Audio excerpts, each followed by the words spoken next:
In Walmart's Who'Knewville, everyone ready their cart. Amazing Black Friday deals are about to start. Online and in the app, such great deals to explore. Everything you love from tech, toys, and more. The days to save and the ones to remember. It's only the 25th to the 30th of November. Set your alarms. Don't miss out. These deals are epic, without a doubt. The Who's are all ready, but are you? Walmart Black Friday deals await. Who knew?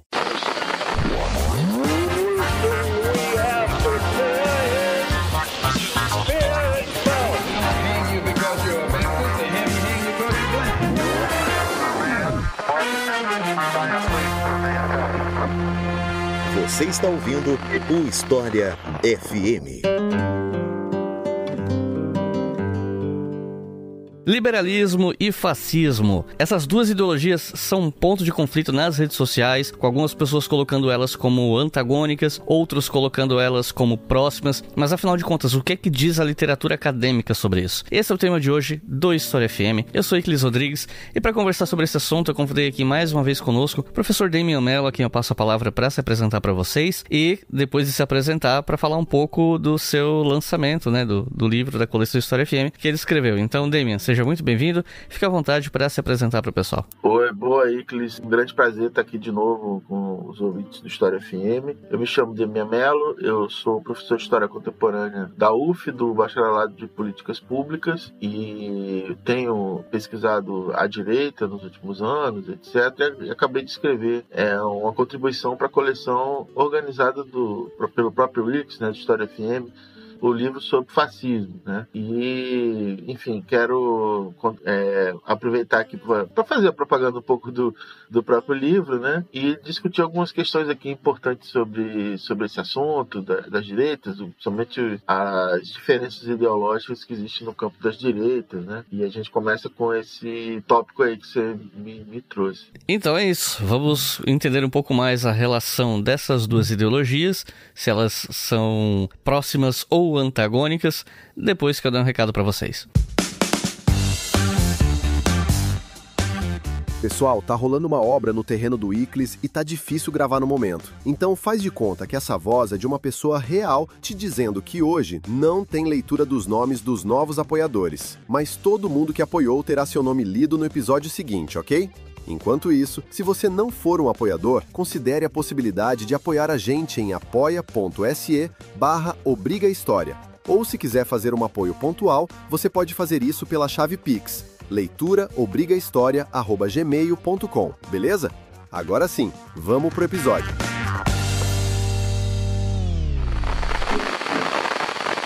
Fascismo é uma ideologia que surge na Europa com raízes no final do século XIX, unindo o nacionalismo, o tradicionalismo e uma forte identidade estética sob um líder carismático para um projeto de nação guiado pelo capitalismo autárquico e por uma visão romantizada daquela sociedade.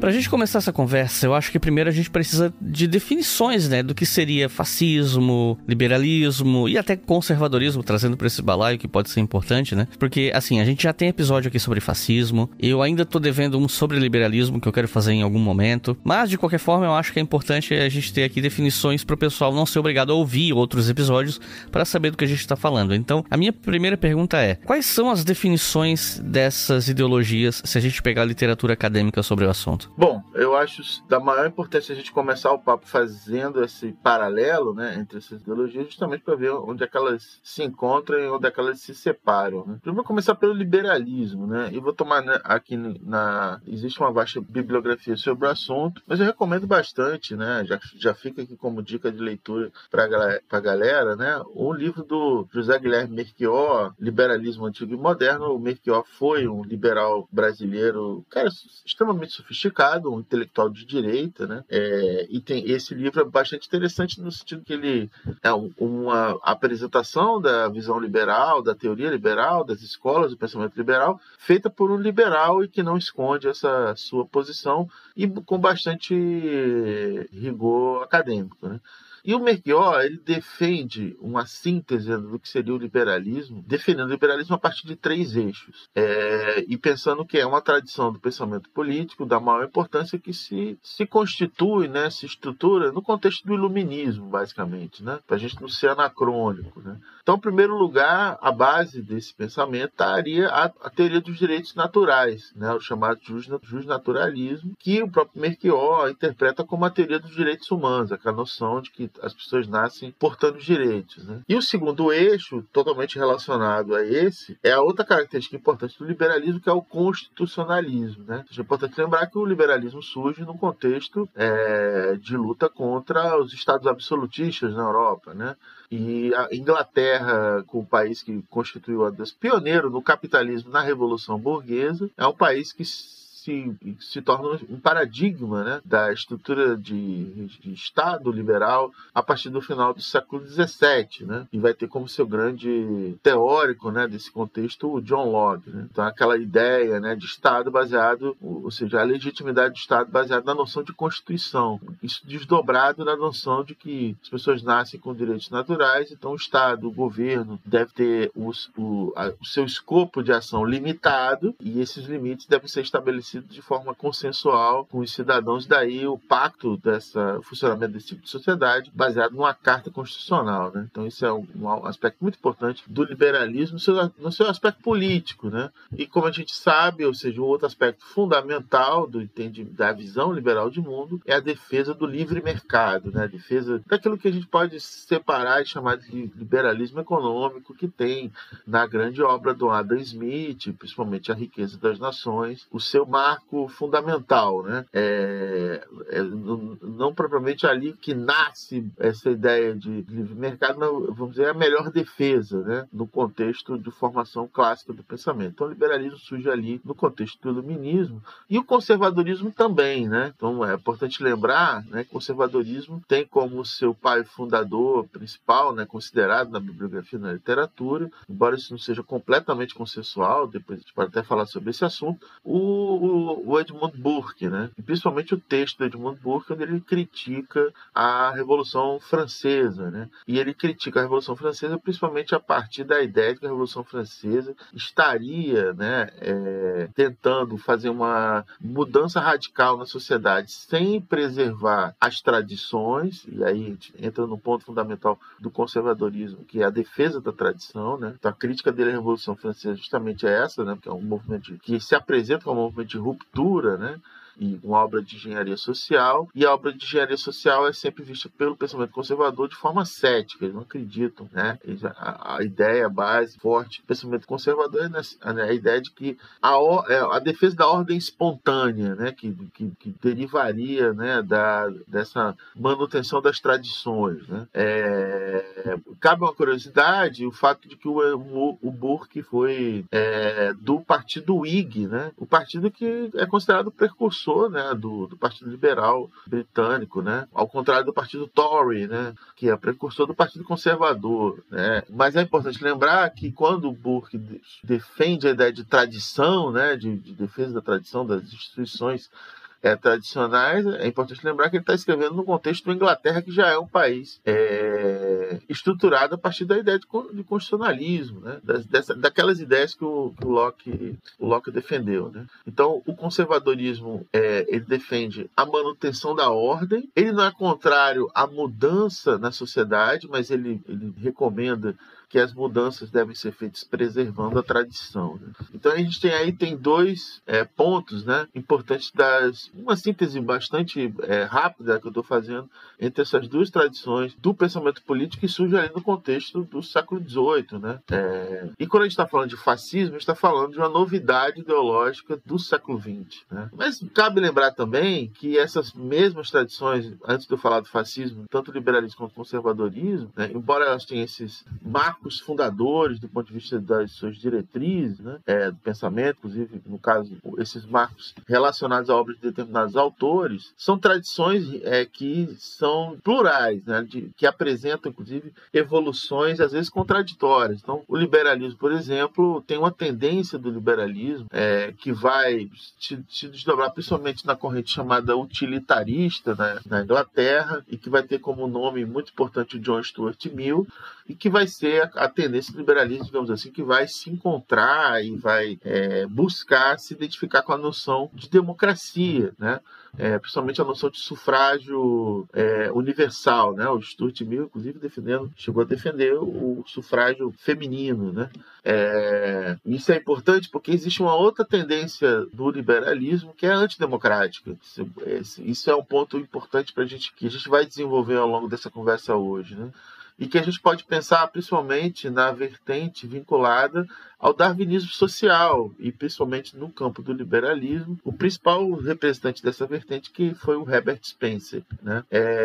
Na medida em que ele defende, né, aqueles princípios próprios do darwinismo social, como de seleção natural, né? Ele trata as desigualdades sociais como algo inexorável, né? E que digamos assim, e que é um prêmio à competência daqueles que vencem, tanto no mercado quanto do ponto de vista do ponto de vista das classes sociais, das desigualdades sociais, né? Quanto do ponto de vista da evolução das sociedades no plano internacional. Então, a visão do darwinismo social também justifica fenômenos como colonialismo e o próprio imperialismo, né? Pois bem, então a gente tem, só chamando a atenção, ou seja, tem evoluções, né, do que seriam essas tradições, tanto do liberalismo e do conservadorismo também, né? A gente vai ter tanto conservadorismo que vai se opor a noções como livre mercado, né? Chama aqui a atenção para uma vertente do pensamento conservador que teve alguma influência no Brasil, que foi o positivismo, por exemplo, uma tendência do pensamento conservador. Existem outras, que pelo contrário, estatista, né? Uma visão organicista da sociedade, é muito diferente de outras vertentes que vão estar mais próximas de noções como defesa do livre mercado, inclusive entendendo isso como defesa de uma instituição tradicional, né? Pois bem, no século XX vai surgir uma concorrência, vai surgir uma novidade ideológica muito grande no campo das direitas, que vai ser o fascismo, né? E que vai ter pontos de distinção em relação a essas duas tradições. Pontos de contato, a gente vai ver principalmente do ponto de vista da prática política, como os fascistas chegam ao poder, e nas sociedades em que eles conseguiram chegar ao poder, né, onde eles estabeleceram relações e alianças com as elites tradicionais, dependendo do país, liberais ou conservadoras, né? Mas há uma distinção também do ponto de vista daquilo que seria a ideologia própria do fascismo em relação às ideologias dessas direitas tradicionais. Bom, o fascismo, a defesa das hierarquias sociais, da ordem social,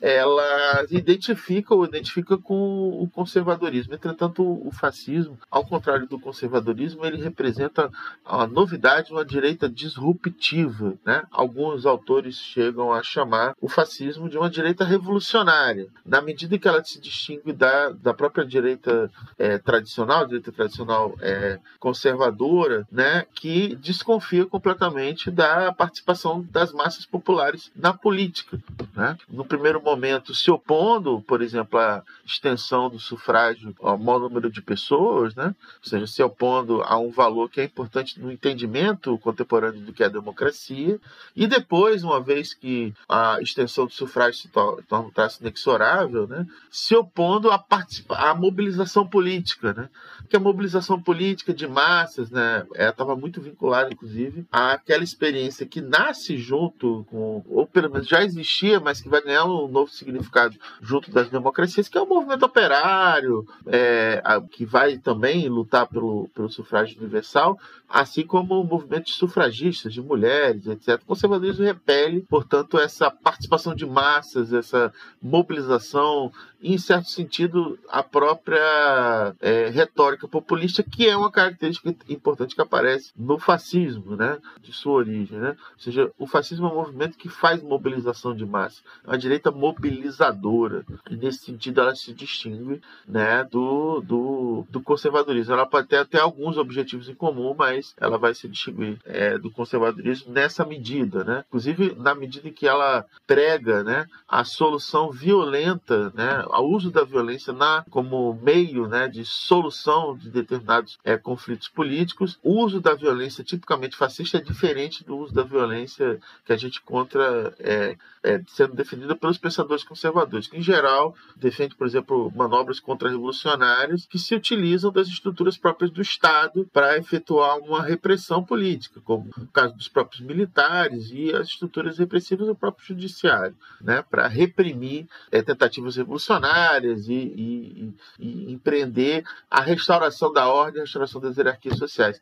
Isso é uma característica que a gente encontra no conservadorismo, enquanto que no fascismo a gente tem essa contra-revolução de baixo para cima, que mobiliza massas, né, que mobiliza setores que pertencem a camadas plebeias da sociedade, principalmente a pequena burguesia, né? Então, já aí a gente encontra distinções importantes para entendimento do que é a novidade ideológica do fascismo em relação a esses outros campos ideológicos. Mas, como eu disse no início, essas fronteiras, né, que separam ideologicamente o fascismo do conservadorismo e do próprio liberalismo, elas se tornam menos evidentes na medida em que a gente vai jogar um olhar para a prática efetiva dos fascistas, dos conservadores, dos liberais, no contexto onde o fascismo emerge como uma possibilidade de regime político, né? A gente vai encontrar uma porosidade muito maior entre essas tradições nas práticas políticas. Então, do ponto de vista dos historiadores, é muito importante a gente levar a sério as delimitações, as definições conceituais dessas tradições do pensamento político, né, que engendram alternativas políticas, formas de organização, formas de concepções de Estado, principalmente, que a gente encontra nessas tradições políticas, mas, ao mesmo tempo, né, a gente deve observar na história como essas coisas se comportaram, né?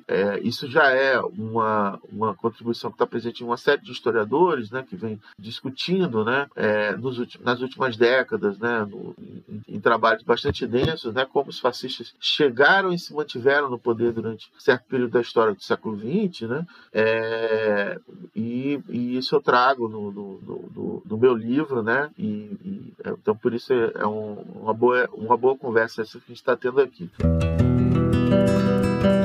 Gente, chegou a Black Week. Nessa semana, aquele meu cupom que vocês já conhecem, o História FM, que dá 15% de desconto, pode ser somado aos descontos do site da Insider, totalizando até 70% de desconto. Esse é o maior desconto da história da Insider. E vocês que acompanham a História FM há algum tempo e já me viram falando dessa marca, sabem disso. Não tem época melhor do ano para adquirir essas que são as roupas mais tecnológicas do mercado. Roupas que não esquentam, desamassam no corpo, não desbotam, são super leves e em compras acima de R$399 você ganha brindes, o que é melhor ainda. E se você quiser ficar por dentro das melhores promoções da Black Week, aqui na descrição do episódio tem um link pro grupo de WhatsApp da Insider, onde você fica sabendo das promoções relâmpago antes de todo mundo para fazer a melhor combinação de uso de cupons e descontos do site. Então aproveita o meu cupom HistóriaFM, que é aplicado automaticamente se você acessar a Insider pelo link que tá aqui na descrição, mas se você entrar por outro link, aí você tem que digitar História FM no final. Aproveita esse cupom, que essa é a semana para adquirir as roupas mais tecnológicas do mercado com a Insider. O fascismo, aos moldes que a gente conhece hoje, ele aparece na cena pela primeira vez na Itália. E o caso italiano é bem interessante para o tema do episódio de hoje, porque Mussolini começa a carreira política dele na esquerda como um socialista, mas durante a Primeira Guerra Mundial ele dá um giro 180 e vira o inimigo público número 1 da esquerda radical italiana, né? Eventualmente. E quanto mais o tempo passava, mais as falas públicas dele iam se alinhando com os interesses dos liberais italianos. E aí eu queria te perguntar, o que exatamente Mussolini falava para agradar as alas liberais da política italiana antes de ele se tornar líder na Itália. E os liberais, eles tinham alguma desconfiança em relação a ele? Bom, vamos lá então, chegando no ponto, né, que é a prática efetiva dos fascistas diante de como é que os caras chegam ao poder, como é que historicamente ele se estrutura, e o caso do Mussolini é muito importante. Então, como você lembrou, né, o Mussolini é um personagem político que tem origem na esquerda, inclusive nas alas mais à esquerda do próprio Partido Socialista Italiano, né, um jornalista bastante importante, né, então a origem da militância política dele, mas na Guerra Mundial, né, a sua posição de defesa da entrada da Itália na Primeira Guerra Mundial o leva à expulsão do Partido Socialista, né, ele é expulso por causa disso, porque está rompendo ali um princípio que mesmo o Partido Socialista é um partido bastante moderado, né, ou seja, a linha majoritária da direção política do Partido Socialista Italiano não era revolucionária, né, mas eles carregavam esse princípio, né, que estava presente no movimento operário de forma geral, que é o princípio internacionalista, e por isso eram contrários a que a classe trabalhadora dos países europeus entrasse em confronto, porque no final das contas a guerra serviu os interesses dos donos do capital, né? Esse era o entendimento generalizado entre os intelectuais do movimento operário. Em muitos países, os partidos operários, os partidos socialistas, social-democratas, foram contaminados pela verve nacionalista e acabaram apoiando a entrada dos seus países na guerra. Mas não foi o caso da Itália, né? A Itália, o Partido Socialista Italiano levou isso a sério, tanto que expulsa lá o Mussolini, e o Mussolini vai ter uma trajetória, a gente vai identificar, né, na sua trajetória um elemento fundamental do entendimento do que é o fascismo quanto esse fenômeno, né, político novo. E aí a gente discute um pouco o que é a tradição liberal italiana, né? Ou seja, a tradição liberal, a principal tradição das classes dominantes italianas, desde o período chamado Risorgimento, né? E o que é essa tradição liberal italiana? Primeiro que ela é mais complexa, ela é mais diversa, né? Então você tem tanto uma tradição, né, que a gente pode localizar mais à esquerda, né, que estava presente na figura do Giuseppe Mazzini e estava presente no próprio Garibaldi, né? A defesa de uma república, por exemplo, né? A unificação da Itália num Estado republicano, e você tem a vertente que acaba sendo a vencedora no processo de unificação da Itália, de criação da Itália moderna, que é a vertente mais conservadora, né? Que vai ter a solução monárquica, que está ligada à Casa de Savoy, etc.,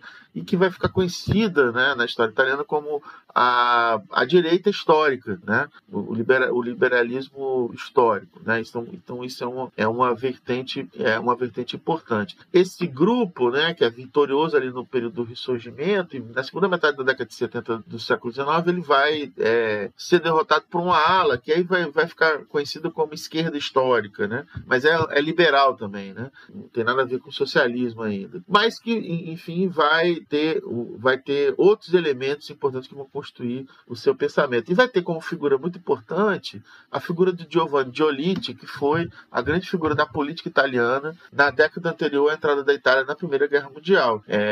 Um político com grande habilidade, inclusive de cooptação dos grupos que eventualmente poderiam fazer oposição, né? Ele teve uma grande habilidade política em certo período, e isso na Itália recebe até uma palavra chamada transformismo, né? Que para a tradução melhor para o nosso entendimento do vocabulário político brasileiro, a gente tem mesmo com a ideia de cooptação mesmo, né? A capacidade que ele tinha de cooptar figuras, né, que pertenciam ou aos socialistas, né, ou ao que já no início do século XX começa a acontecer, que é uma participação maior dos católicos na política, né? Então é importante lembrar que a Igreja, desde o período da unificação italiana, ela teve uma posição oficial de boicotar as estruturas do Estado italiano, né? Um grande problema político, né? Que aliás só vai ser resolvido pelo próprio Mussolini com os tratados de Latrão lá de 1929, que ele celebra com a Igreja Católica. Mas já no início do século XX tem um início de uma participação de católicos na vida política italiana, e o Giolitti era um sujeito com capacidade de incorporar esses elementos no interior da sua composição política, né? Então ele tinha esse estilo. Então a gente está falando de uma tradição liberal que marca as classes dominantes italianas, no interior da qual você tem um uma ala mais à direita e uma ala mais que seria mais à esquerda, né? Pensando sempre que esses signos, né, de esquerda e direita, eles devem ser entendidos de forma posicional, né? Pensando no contexto do espectro político, estão falando de esquerda e direita no interior do liberalismo, mas é importante lembrar também que o próprio Estado italiano é um Estado liberal no sentido do entendimento de que ele realiza aqueles traços fundamentais que a gente discutiu ali, quando a gente estava falando do que é teoricamente o liberalismo, né? Ou seja, um Estado constitucional. No caso, a monarquia constitucional era a forma do regime político italiano.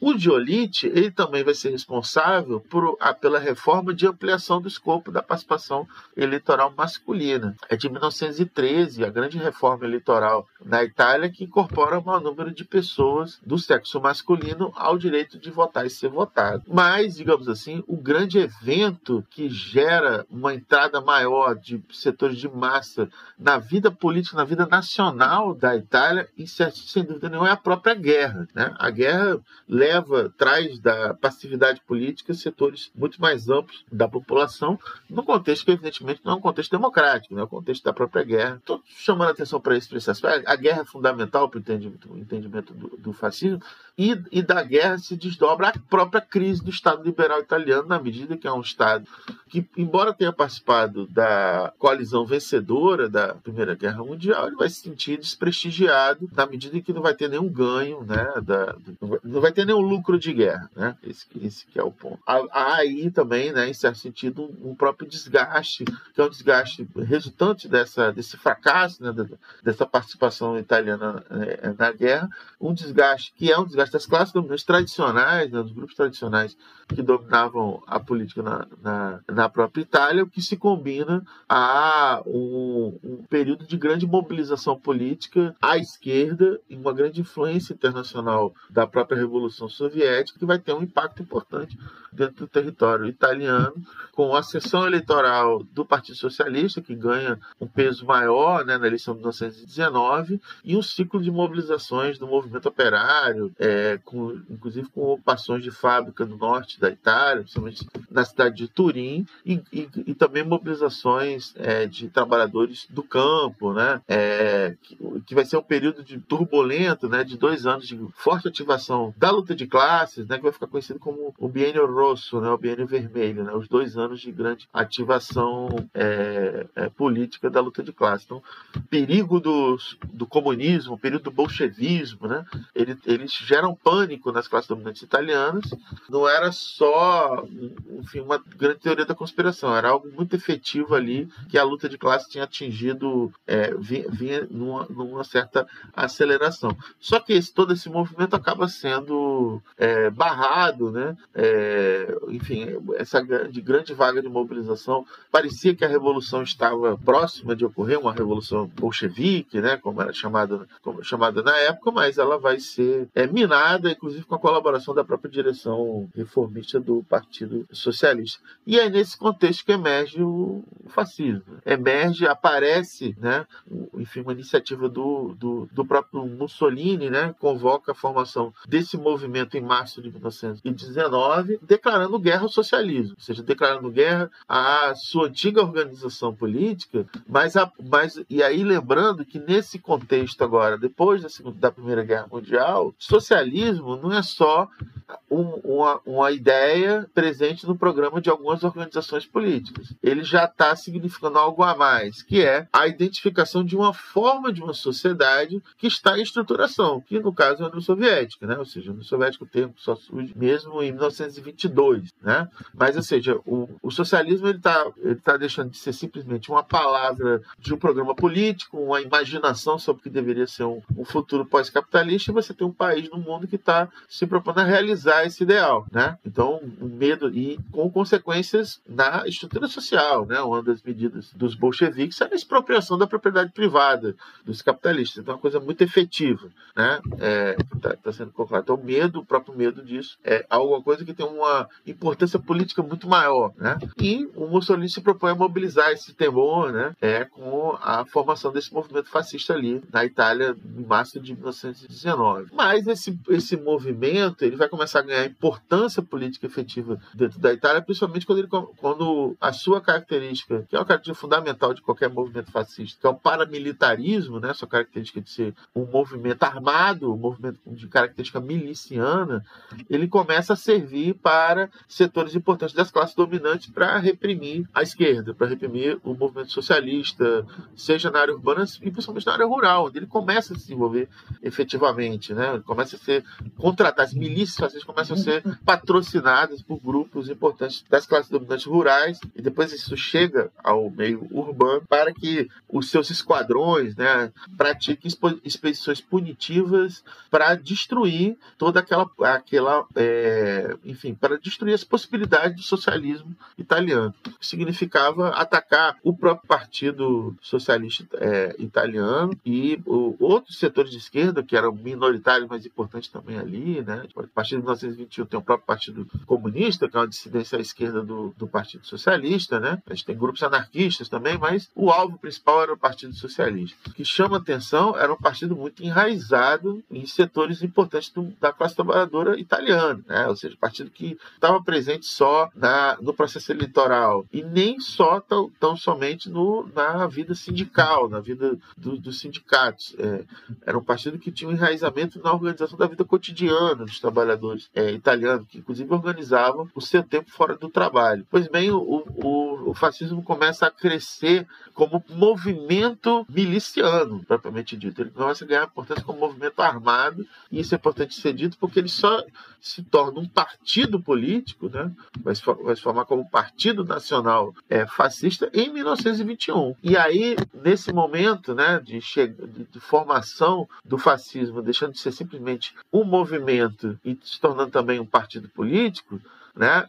Aí a gente encontra as relações, né? Um momento talvez importante de discutir as relações com o liberalismo. Por quê? Porque esse Partido Nacional Fascista ele se formaliza como partido, vai participar do processo eleitoral de 1921 e ele vai participar na chapa liderada pelo Giovanni Giolitti, pelo grande político liberal italiano, tradicional político liberal italiano, numa grande chapa da direita chamada Bloco Nacional. O Partido Fascista participa da coalizão do Bloco Nacional na disputa das eleições de 1921, elege uma pequena bancada, né? Proporcionalmente ao que era outros partidos. Mas você já vê ali o estabelecimento de relações entre liberais e fascistas. Depois isso vai ter consequências importantes na própria emergência do Mussolini como primeiro-ministro, né? Que é a primeira etapa, né, do processo de ascensão dos fascistas ao poder, né? Ou seja, o Mussolini se torna primeiro-ministro no final de outubro de 1922, e antes disso ele dá várias declarações favoráveis, digamos assim, a ideias liberais, né?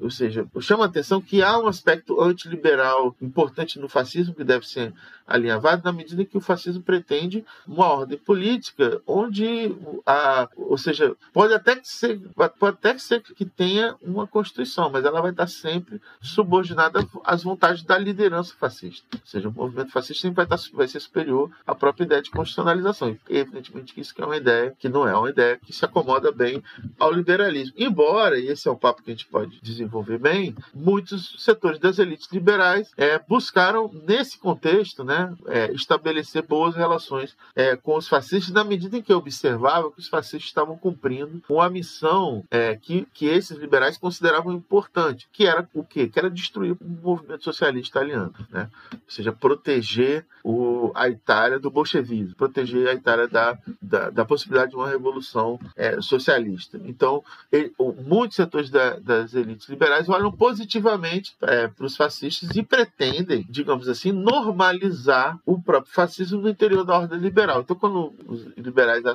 passam a apoiar, né, que o Mussolini pudesse formar um gabinete, a pretensão deles era que os fascistas fossem controlados, uma vez cumprida a sua tarefa de destruição dos socialistas, das possibilidades políticas dos socialistas, que eles fossem normalizados localizados no interior da ordem política de um Estado que era o Estado liberal, né?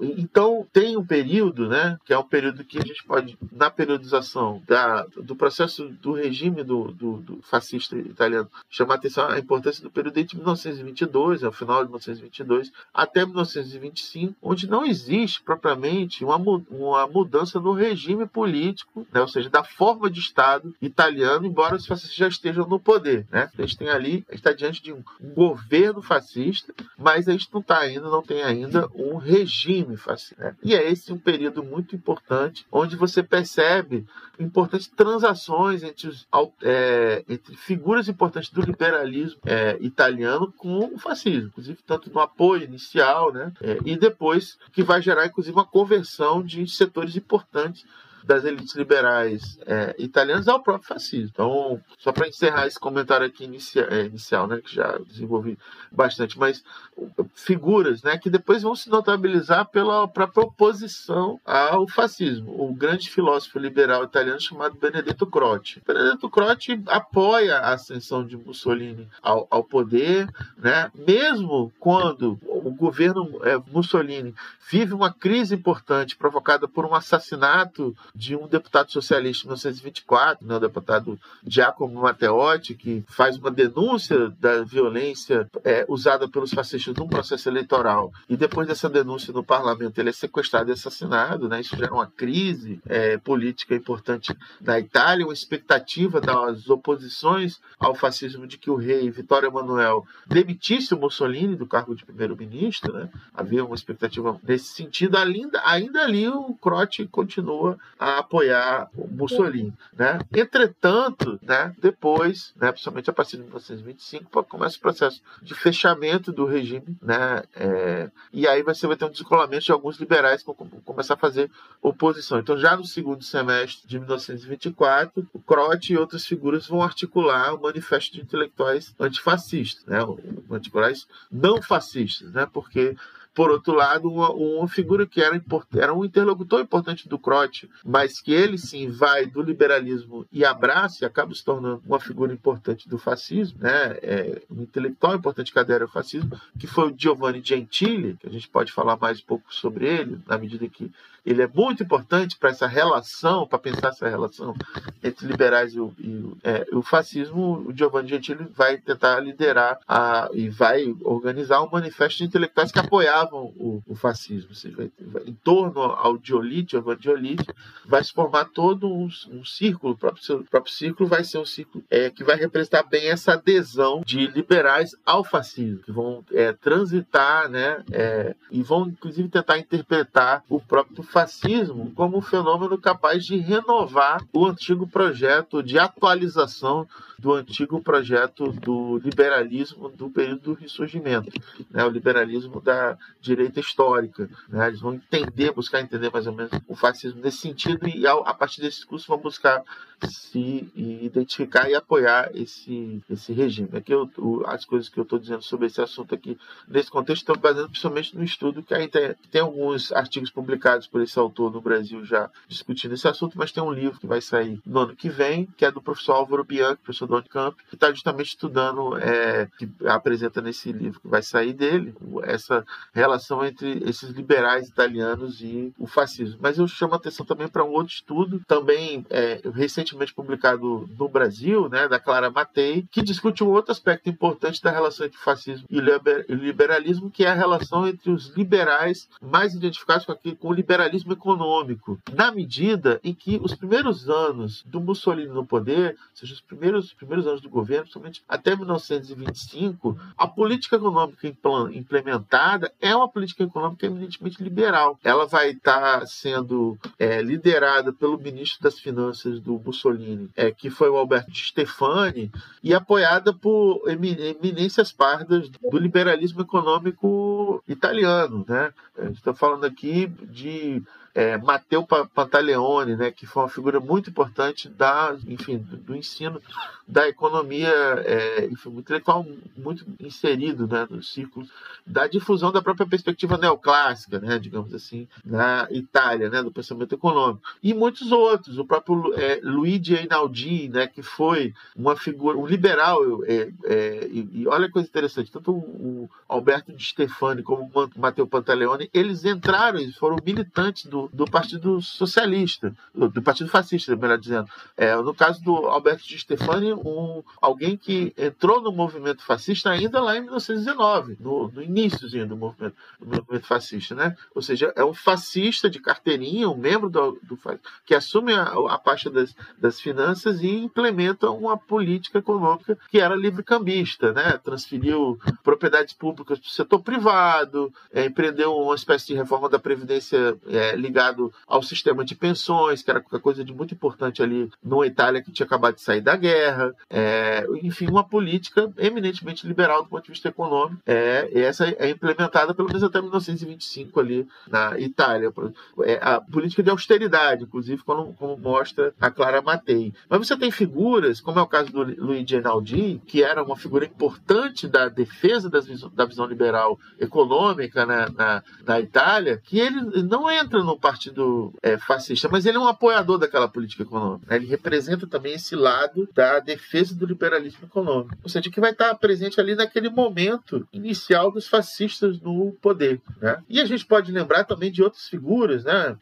Também importantes da intelectualidade italiana que aderem ao fascismo, que vem da tradição liberal, que é o caso de outra figura que também era um economista, mas que também tem uma posição muito importante na formação daquilo que se entende como ciência política italiana, que era o Vilfredo Pareto, né? O Vilfredo Pareto vai ser uma figura que nos últimos anos de vida dele coincide com a ascensão do Mussolini. Ele vai dar apoio, ele vai se identificar, né? Ele vai ser um defensor dessa experiência fascista. Tá aí também um liberal, embora um liberal conservador, também que apoia o início da chegada do poder aos fascistas, né? Mas eu chamo a atenção que mesmo você tem também caso daqueles liberais, né, que apoiam essa ascensão inicial do Mussolini ao poder, mas que depois vão romper com ele, né? Alguns vão romper no episódio que eu acabei de mencionar, do assassinato do deputado Matteotti, né, em 24, né? Como é o caso, por exemplo, de Giovanni Amendola. Giovanni Amendola foi uma figura importante do liberalismo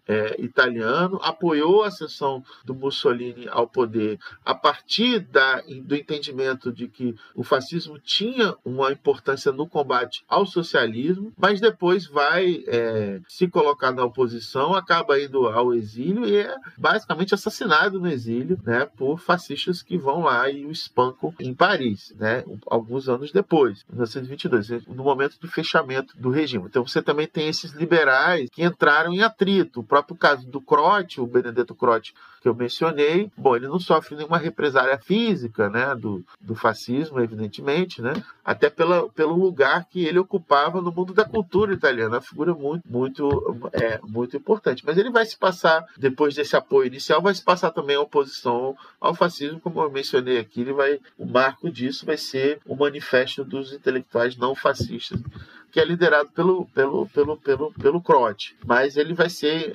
inclusive, um alvo dos setores intelectuais que aderem ao fascismo, mas pela sua posição, né, ele vai acabar sobrevivendo, digamos assim, às represálias, não vai ser preso, não vai ser espancado, etc., ao contrário de outros liberais também que vão sofrer na mão dos fascistas. Então isso nos diz muitas coisas, entre elas que os liberais também, ou seja, existe uma pluralidade nesse campo liberal. Uma boa parte deles adere ao fascismo, né, por critérios distintos, né, porque haviam correntes distintas no liberalismo italiano. Alguns vão se opor ao fascismo, setor minoritário, mas precisa ser lembrado. Mas isso diz muito sobre um aspecto, né, que alguns historiadores sempre chamam a atenção para a gente entender os locais onde os fascistas de fato triunfaram e conseguiram chegar ao poder, que foi justamente estabelecendo transações e alianças com as elites políticas tradicionais, né, como insiste o Robert Paxton no seu livro incontornável, que é a Anatomia do Fascismo. O fascismo inspirou movimentos similares fora da Europa, inclusive no Brasil, com o integralismo e a Ação Integralista Brasileira. O primeiro movimento fascista fundado no Brasil foi a Legião Cruzeiro do Sul, de 1922, inspirada diretamente pelo Partido Nacional Fascista, fundado por Mussolini na Itália no ano anterior.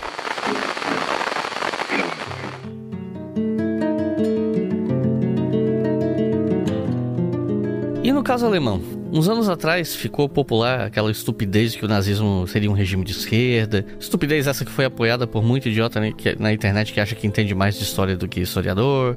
Inclusive gente que hoje está na política institucional, enfim. Uma das ferramentas para tentar provar isso seria o programa inicial do Partido Nazista quando eles começaram as suas atividades, ignorando que, assim como na Itália, conforme o Partido Nazista foi avançando, ele foi se adaptando às questões da política alemã, a ponto de lá para meados de 36 Hitler dar uma entrevista falando que, das aproximações do nazismo com o liberalismo, na economia e tal. Mas eu vou deixar esse ponto em aberto aqui e tal. Eu queria te perguntar sobre a relação entre o nazismo e o liberalismo antes de Hitler chegar ao poder. Ele teve apoio liberal ou ele foi visto mais como uma ameaça? Então, eu acho que essa questão, para a gente responder essa questão, a gente tem que lembrar algumas coisas, né? Uma distinção importante, digamos, na cultura política das classes dominantes dos dois países, da Itália e da Alemanha. Então, enquanto que o liberalismo, a gente pode entender, é o centro, ou seja, é a grande tradição da reflexão política das elites políticas tradicionais italianas, que inclusive tinham um aspecto, um traço muito característico, que era um anticlericalismo por causa dos conflitos com a própria igreja, da Igreja Católica, O caso alemão, a gente tem um peso maior da visão conservadora, do conservadorismo político. Então, o próprio liberalismo alemão, ele não tem o mesmo lugar, importante lembrar disso, ou seja, ele não tem o mesmo lugar que o liberalismo teve tanto no mundo anglo-saxão como no caso da Itália, Então, só daí a gente já é preciso fazer essa distinção. Então, por exemplo, a gente lembra dos momentos decisivos lá da ascensão do Hitler, Ou seja, o presidente da República é o Marechal Hindenburgo, que era um conservador. Os grandes partidos da direita tradicional alemã no período da República de Weimar, principalmente o partido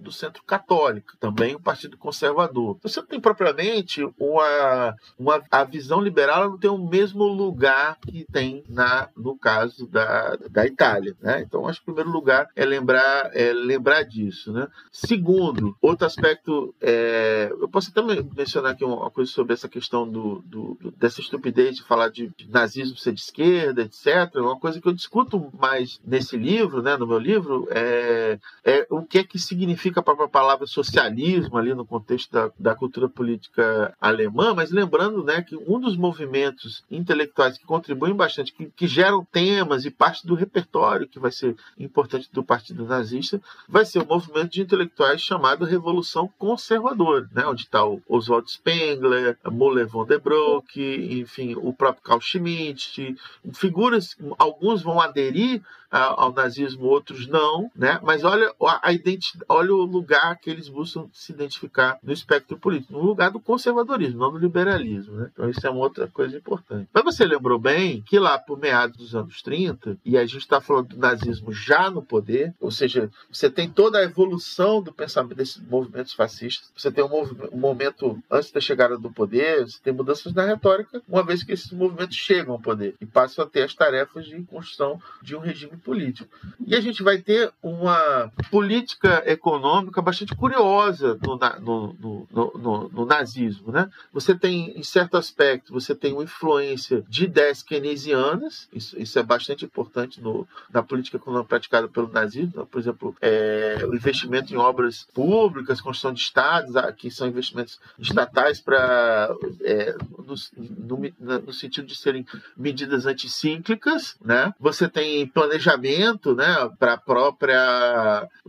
ou seja, para a própria estratégia de rearmamento da Alemanha, e por outro lado, como método de financiamento da própria política de rearmamento, você tem uma onda importante de privatizações, que aí acaba aproximando aproximando, né, há ideias que são próprias do liberalismo econômico. E lembro bem, num período onde o liberalismo econômico ele está em baixa, ele está sendo questionado no mundo inteiro, né, no mundo capitalista. Ele está batendo em retirada, ele está marginalizado, né? Mas mesmo ali, né, no contexto alemão, que tem todos esses aspectos que eu chamei a atenção, né, ou seja, medidas anticíclicas no sentido keynesiano, planejamento da economia para o rearmamento, né, você também tem práticas que são próprias do liberalismo econômico, como é a própria noção de privatização, que, segundo alguns autores, é formulada justamente naquele contexto do fascismo no poder, principalmente do nazismo alemão, né? Então, isso é coisa de muito importante a ser discutida, né? E aí eu acho que vale a pena te retomar, porque esses aspectos que são próprios da virada na política econômica, na visão, inclusive nos paradigmas, né, do pensamento econômico dos anos 30, né, com a própria emergência, né, da visão keynesiana, né, ela foi tratada por muitos opositores, né, do Keynes na época, e até hoje, né, como se fosse sinônimo de socialismo, né, tentando atribuir a ideia de socialismo que está presente no nome do Partido Nazista a isso. Então, como você lembrou bem, né, essa estupidez, né, que ficou forte no Brasil no último período, reproduzida em muitos materiais, né, nacional-socialismo, então só pode ser de esquerda, porque socialismo. Ela esconde uma série de histórias que são importantes para a gente entender isso. Uma delas que eu trago no livro é justamente a disputa em torno da palavra socialismo, né? A palavra socialismo é uma palavra em disputa no âmbito da cultura política na Europa, não só no mundo germânico, mas mesmo por exemplo, no mundo latino, né? Um grande historiador israelense chamado Ziv Sternhell, né? Um sujeito com muita influência na historiografia do fascismo, né? Inclusive um eminente liberal, né? Uma pessoa com posições políticas liberais. Ele tem uma pesquisa muito importante sobre a origem, né, da ideologia fascista na França, né? E ele chama atenção para, por exemplo, autores que vão circular entre a Ação Francesa, que era uma organização da direita antissemita, inclusive importante ali na França, no período, surgida ainda antes da Primeira Guerra Mundial, que vai ter algumas de suas figuras, né, vinculadas a essa organização, que vão migrar e vão estar na origem da formação do próprio fascismo mesmo, né? Ele vai chamar atenção como o Charles Maurras, por exemplo, né, já defendia uma ideia de o socialismo nacional, né? Ou seja, uma ideia de um socialismo que seria não marxista, porque ele negaria a luta de classe e o internacionalismo, mas buscaria equacionar, resolver a questão social, que é a questão da pobreza, do aumento da pobreza provocado pelo capitalismo, no âmbito de um projeto nacionalista, né? E aí a grande tese, a grande contribuição do Sternhell para a historiografia é justamente chamar a atenção de como você tem, ou seja, esse outro conceito de socialismo ali no mundo francês. Mas no mundo anglo-saxão, eu acabei de me referir a uma tradição, um movimento intelectual que vai ter muita importância na formação do nazismo, na medida em que vai fornecer uma série de temas, né, e de ideias no próprio nazismo, que remete mais uma vez à ideia da revolução conservadora. Então você vai ter uma série de autores, entre eles o próprio Oswald Spengler, que participou desse movimento, buscando apresentar a ideia de que o socialismo seria uma instituição germânica, que não tem nada a ver com luta de classe nem internacionalismo, né? Como se tivesse sido uma palavra que tivesse sido usurpada pelos marxistas, né? O argumento semelhante é o mesmo argumento que o Hitler vai utilizar para, inclusive, explicar, né, para um jornalista britânico o nome do seu partido, né? E vai usar justamente essa ideia. Não, o socialismo é uma instituição germânica, ela foi roubada, foi expropriada, foi vilipendiada pelos marxistas que introduziram essas ideias de luta de classe, etc. E tudo, né, evidentemente, sendo atribuído a parte de uma grande conspiração judaica, e blá, blá, e todo esse blá, blá, blá do nazismo, né? Mas eu chamo a atenção, portanto, que essa palavra é uma palavra que está em disputa, né, na disputa política do processo político na Alemanha, ou seja, que ao mesmo tempo os social-democratas, né, que são o maior partido operário, o maior partido de esquerda na Alemanha, na República de Weimar, né, é um partido os militantes se identificavam como socialistas, né? Então, evidentemente, o socialismo ali estava, a noção de socialismo estava sendo disputada, né, entre esquerda e direita ali no âmbito da Alemanha nesse contexto, e, como se sabe também, o Hitler coloca esse nome no num partido que originalmente se chamava Partido dos Trabalhadores Alemães para ser o Partido Nacional Socialista dos Trabalhadores Alemães, porque ele pretendia disputar a influência junto à classe trabalhadora, né? Ele tinha esse objetivo de fazer a disputa de setores de massa importante, né?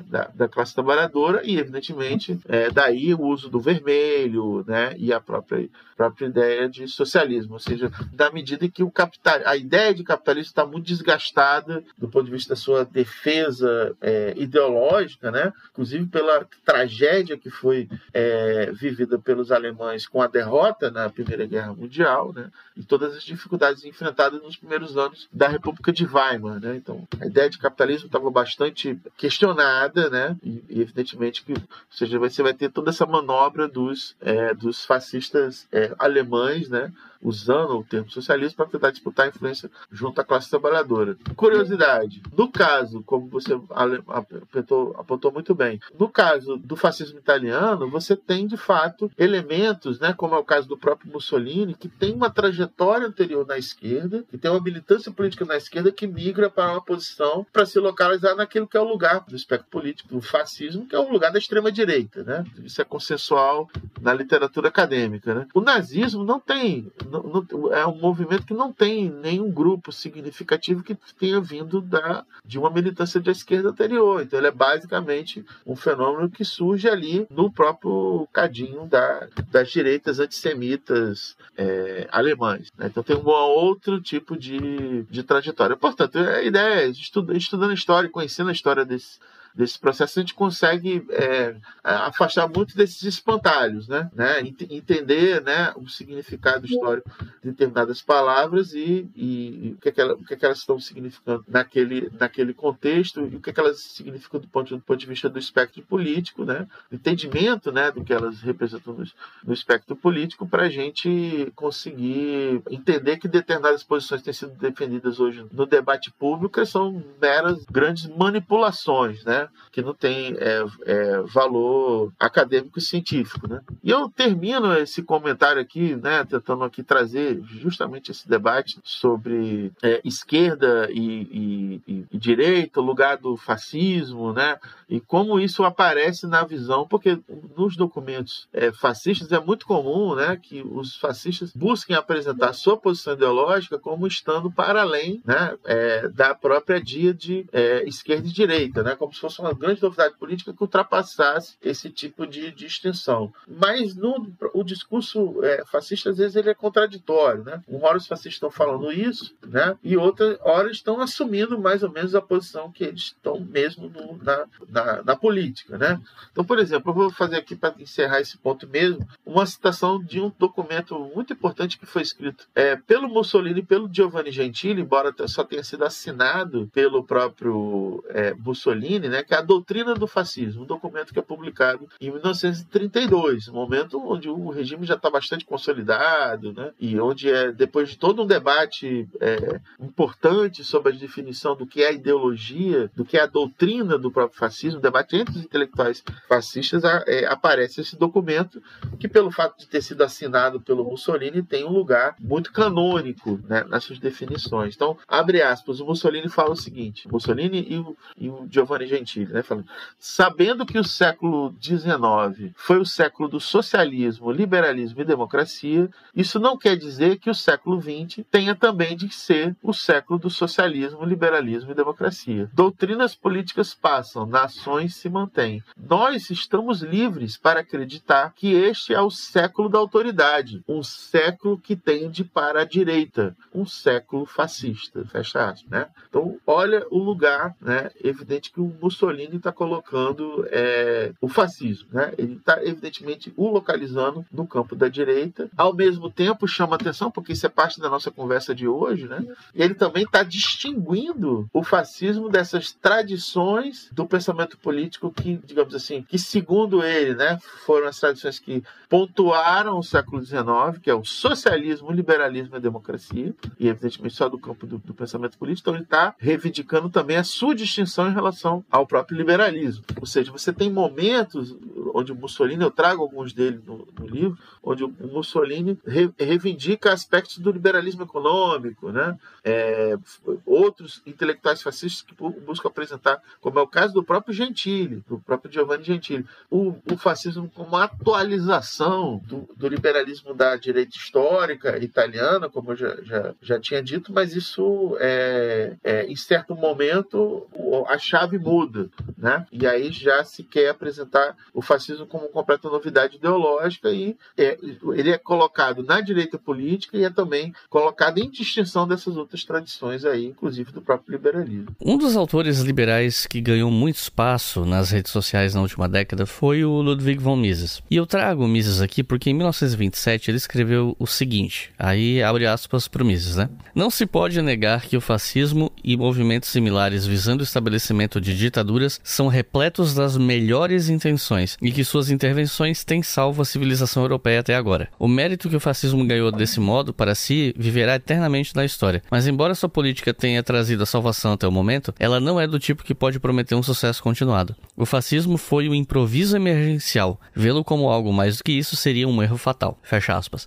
Eu gosto de trazer essa frase à tona porque ela é apropriada pelos críticos e pelos defensores do Mises de maneiras diferentes. Os defensores argumentam que ele só elogiava o fascismo por ele supostamente ter salvado a Europa do socialismo, mas que ele mesmo dizia que não era bom em si, né, o fascismo no longo prazo. Já os críticos usam isso como exemplo de que os liberais, sempre que se sentem minimamente ameaçados pelo avanço de políticas de esquerda no meio de uma população que cansa das políticas liberais de austeridade, eles não têm pudor em abrir caminho para o fascismo para impedir isso. Claro que a gente tem que levar em conta que a leitura global e no senso comum sobre fascismo antes e depois da Segunda Guerra Mundial é diferente, mas ainda assim é importante trazer esses pontos. Você poderia comentar sobre isso? Então, acho que vale a pena a gente traçar um paralelo para entender historicamente essa posição do Mises, né? E aí cabe lembrar, como você quando foi anunciar a questão, que esse texto do Mises, ele está presente num livro cujo assunto é liberalismo, né? É liberalismo segundo a tradição clássica. Está fazendo uma defesa do liberalismo, na verdade ele está fazendo uma defesa da vertente liberal a qual ele se enquadra, que é justamente uma vertente contrária ao John Stuart Mill. Nesse sentido, lembro, uma vertente contrária à democracia, né? Ou seja, ele se enquadra perfeitamente, como depois, algumas décadas depois, Michel Foucault vai chamar a atenção dessa relação entre o chamado neoliberalismo, onde está enquadrada a figura do von Mises, e o Herbert Spencer, né? Que é uma tradição antidemocrática, né? O núcleo da conversa dele é mais ou menos qual seja, né? E para a gente entender assim mais ou menos como existe um grão de verdade na defesa dos defensores do Mises, né? Porque dizem, o fascismo não é bom em si, né? Ele é uma solução de emergência, né? Ou seja, a visão de que ele pode ser uma solução de emergência para um momento grave, né? Isso, lembrando que um tempo depois desse texto, o Mises depois se tornou conselheiro econômico da ditadura do Dollfuss, na Áustria, que foi um regime que, na época, até foi visto como fascista por causa, principalmente, das suas relações do Dollfuss com Mussolini, mas hoje a historiografia não trata como uma experiência propriamente fascista, né? Embora relacionada com aspectos importantes do fascismo, de tão importante estão falando de um autor liberal, quando a gente está falando do von Mises, que não tem nenhum apego pela democracia, como é, aliás, uma característica importante dessa vertente do liberalismo, que é o neoliberalismo. Ela é uma vertente, de fato, autoritária. E olha, ou seja, o que o Mises está colocando aqui do ponto de vista das opções ético-políticas, né? É que eles podem fazer tranquilamente alianças com os fascistas, embora não considerem, né, que o caminho dos fascistas seja o ideal. Mas diante de uma ameaça revolucionária, uma ameaça bolchevique, não tem problema nenhum em fazer uma aliança com eles contra o inimigo em comum. Eu chamo a atenção que é uma posição até mais de celebração do fascismo e dessa posição cumprida pelo fascismo, né? Ou seja, isso aqui está falando do texto do Mises de 1927. Nesse mesmo ano, Winston Churchill viaja à Itália e depois ele publica uma carta aberta para o Mussolini na imprensa britânica, né? E as palavras dele são palavras se eu fosse um italiano, eu estaria muito feliz com o governo. Tem a famosa passagem onde o Churchill diz que os italianos descobriram um antídoto contra os males do bolchevismo. Ou seja, está dando até um passo além posição do Mises. Lembra que posteriormente o papel que o Churchill cumpriu na Segunda Guerra Mundial, que serve para que muitas figuras da direita hoje, liberais inclusive, o celebre como um verdadeiro combatente do Hitler ali. Do ponto de vista militar, na Segunda Guerra Mundial, ele está entre os países que liderou o governo dos governos que se colocaram contra o Hitler, mas ele foi elogioso do fascismo ali italiano, né, no final dos anos 20, porque também esse é um contexto, e aí quem esclarece muito é o estudo da Clara Mattei, que eu havia me referido, esqueci de falar o nome do livro, né, A Ordem do Capital, né, que saiu em 2023 no Brasil. Ela mostra como esse é um período, né, ou seja, o caminho da Itália para a ditadura fascista, ou seja, em 1927, a ditadura fascista está consolidada na Itália, né? Entre 25 e 27, o regime fecha completamente, virou uma ditadura de partido único. A própria política econômica deixa de ser propriamente liberal, e talvez esteja aí a frustração do Mises, né? Mas, de qualquer modo, a Itália se torna um campo importante de investimentos e de acumulação capitalista, né? Então, a gente tem outros estudiosos que mostram como aumentou o fluxo de investimentos de capitalistas, principalmente britânicos e norte-americanos, para a Itália fascista. Ou seja, era um campo importante de investimento. Você tem as elites conservadoras, né, representadas aqui tanto pela declaração do Mises quanto pela declaração do Churchill, e aí, no caso, do ponto de vista político, muito mais importante a declaração do Churchill, né, na medida em que a visão do Mises ela é marginal, né, no pensamento econômico, e ela embora hoje ela seja resgatada como se ela tivesse sido um grande valor na época, que teve muito, né? Mas ele vocaliza, de certo modo, interesses e visões que são visões de classe, né? Visões elogiosas sobre o fascismo, pelo papel que o fascismo tinha cumprido, e aí só chama atenção para isso. Não só em deter a possibilidade de uma revolução socialista, de a construção do socialismo na Itália, como principalmente, né, de criar um ambiente favorável para o mundo dos negócios. Eu acho importante lembrar disso. E lembrar, ou seja, que nessa passagem do próprio Mises, né, quando ele fala de fascismo e movimentos similares, né? Ou seja, os movimentos similares, porque, de fato, né, como aponta alguns historiadores importantes, né, como o próprio Stanley Payne, um historiador muito importante do fascismo, inclusive um homem conservador, né, mas um historiador profissional da maior importância, ele chama a atenção que o fascismo emerge num contexto de uma certa família de movimentos de direita, né? Ele enquadra o fascismo ao lado da emergência de novas direitas radicais e mesmo de uma nova direita conservadora autoritária, o fascismo ali surgindo nesse ambiente, né? E muitas coisas que na época era todo mundo acusado de ser fascismo, né? Que hoje o próprio Payne é um historiador importante na redelimitação, né, desse objeto que é o fascismo no interior dessa grande família, né, de movimentos que a gente pode, por outra chave interpretativa, dizer que são uma família de movimentos contra-revolucionários, como diria o Gramsci, né, na medida em que ele entende que o fascismo foi um representante ideológico dessa vaga contra-revolucionária, o que acaba sendo bastante visível quando a gente percebe que várias experiências de governos autoritários de direita ali no contexto dos anos 20, mas principalmente dos anos 30, embora não seja hoje, se entenda, não seja propriamente fascista, mas vão copiar vários dos seus elementos, né, vão incorporados, inclusive o caso do próprio Vargas no Brasil no período do Estado Novo, né, copia elementos que gerou, inclusive, a acusação na época, né, de ser fascista, etc. Eu acho isso importante, né, ou seja, situar o texto do Mises nesse contexto histórico, ou seja, porque que ele está fazendo esse elogio ao fascismo, e isso tem a ver com a boa vontade das classes dominantes na época em relação ao fascismo sendo apresentado como uma solução. E aí a citação dele e de outros, né, da época, eu acho importante colocar nessa perspectiva. A primeira coisa é que, como em qualquer ideologia e movimento político, não existe apenas um fascismo, mas diversas variações, especialmente de acordo com cada contexto nacional.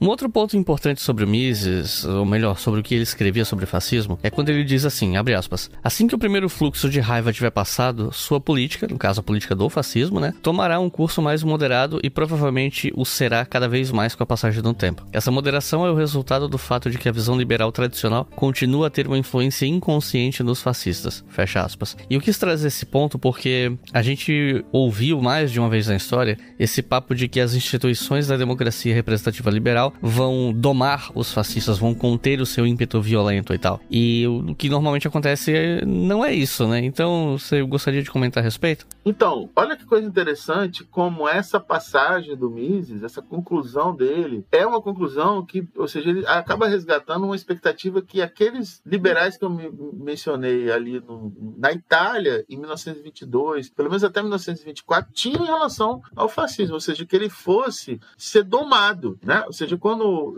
o Giovanni Amendola, quando o Benedetto Croce apoiam o fascismo, porque foi legal, eles destruíram os socialistas, mas eles tinham expectativa de que os fascistas, no final das contas, fossem ser incorporados à ordem, né? Que a ordem fosse capaz de domá-lo. E por que a ordem não é capaz de domá-lo? Porque eles não entendiam que a própria ascensão do fascismo era uma das resultantes da própria crise do Estado liberal. É um Estado em crise. Então, como assim? Ou seja, uma expectativa ilusória de que eles seriam domados, o fascismo. Isso talvez a gente possa encontrar esse tipo de dinâmica acontecendo mais recentemente. Por exemplo, na Itália do Silvio Berlusconi. Quando, ou seja, os fascistas históricos italianos, um contexto completamente diferente, que é o contexto dos anos 90, o movimento social italiano, que era o partido fascista, neofascista, né, que tinha sido fundado pelos remanescentes da República de Salò, lá, pelo regime da República Social Italiana, ali no final da Segunda Guerra Mundial. Eles montam esse partido neofascista, que nunca conseguiu chegar no poder e só consegue voltar ao governo fazendo parte da grande aliança com o Silvio Berlusconi. Gera, inclusive, o famoso texto do Umberto Eco, falando da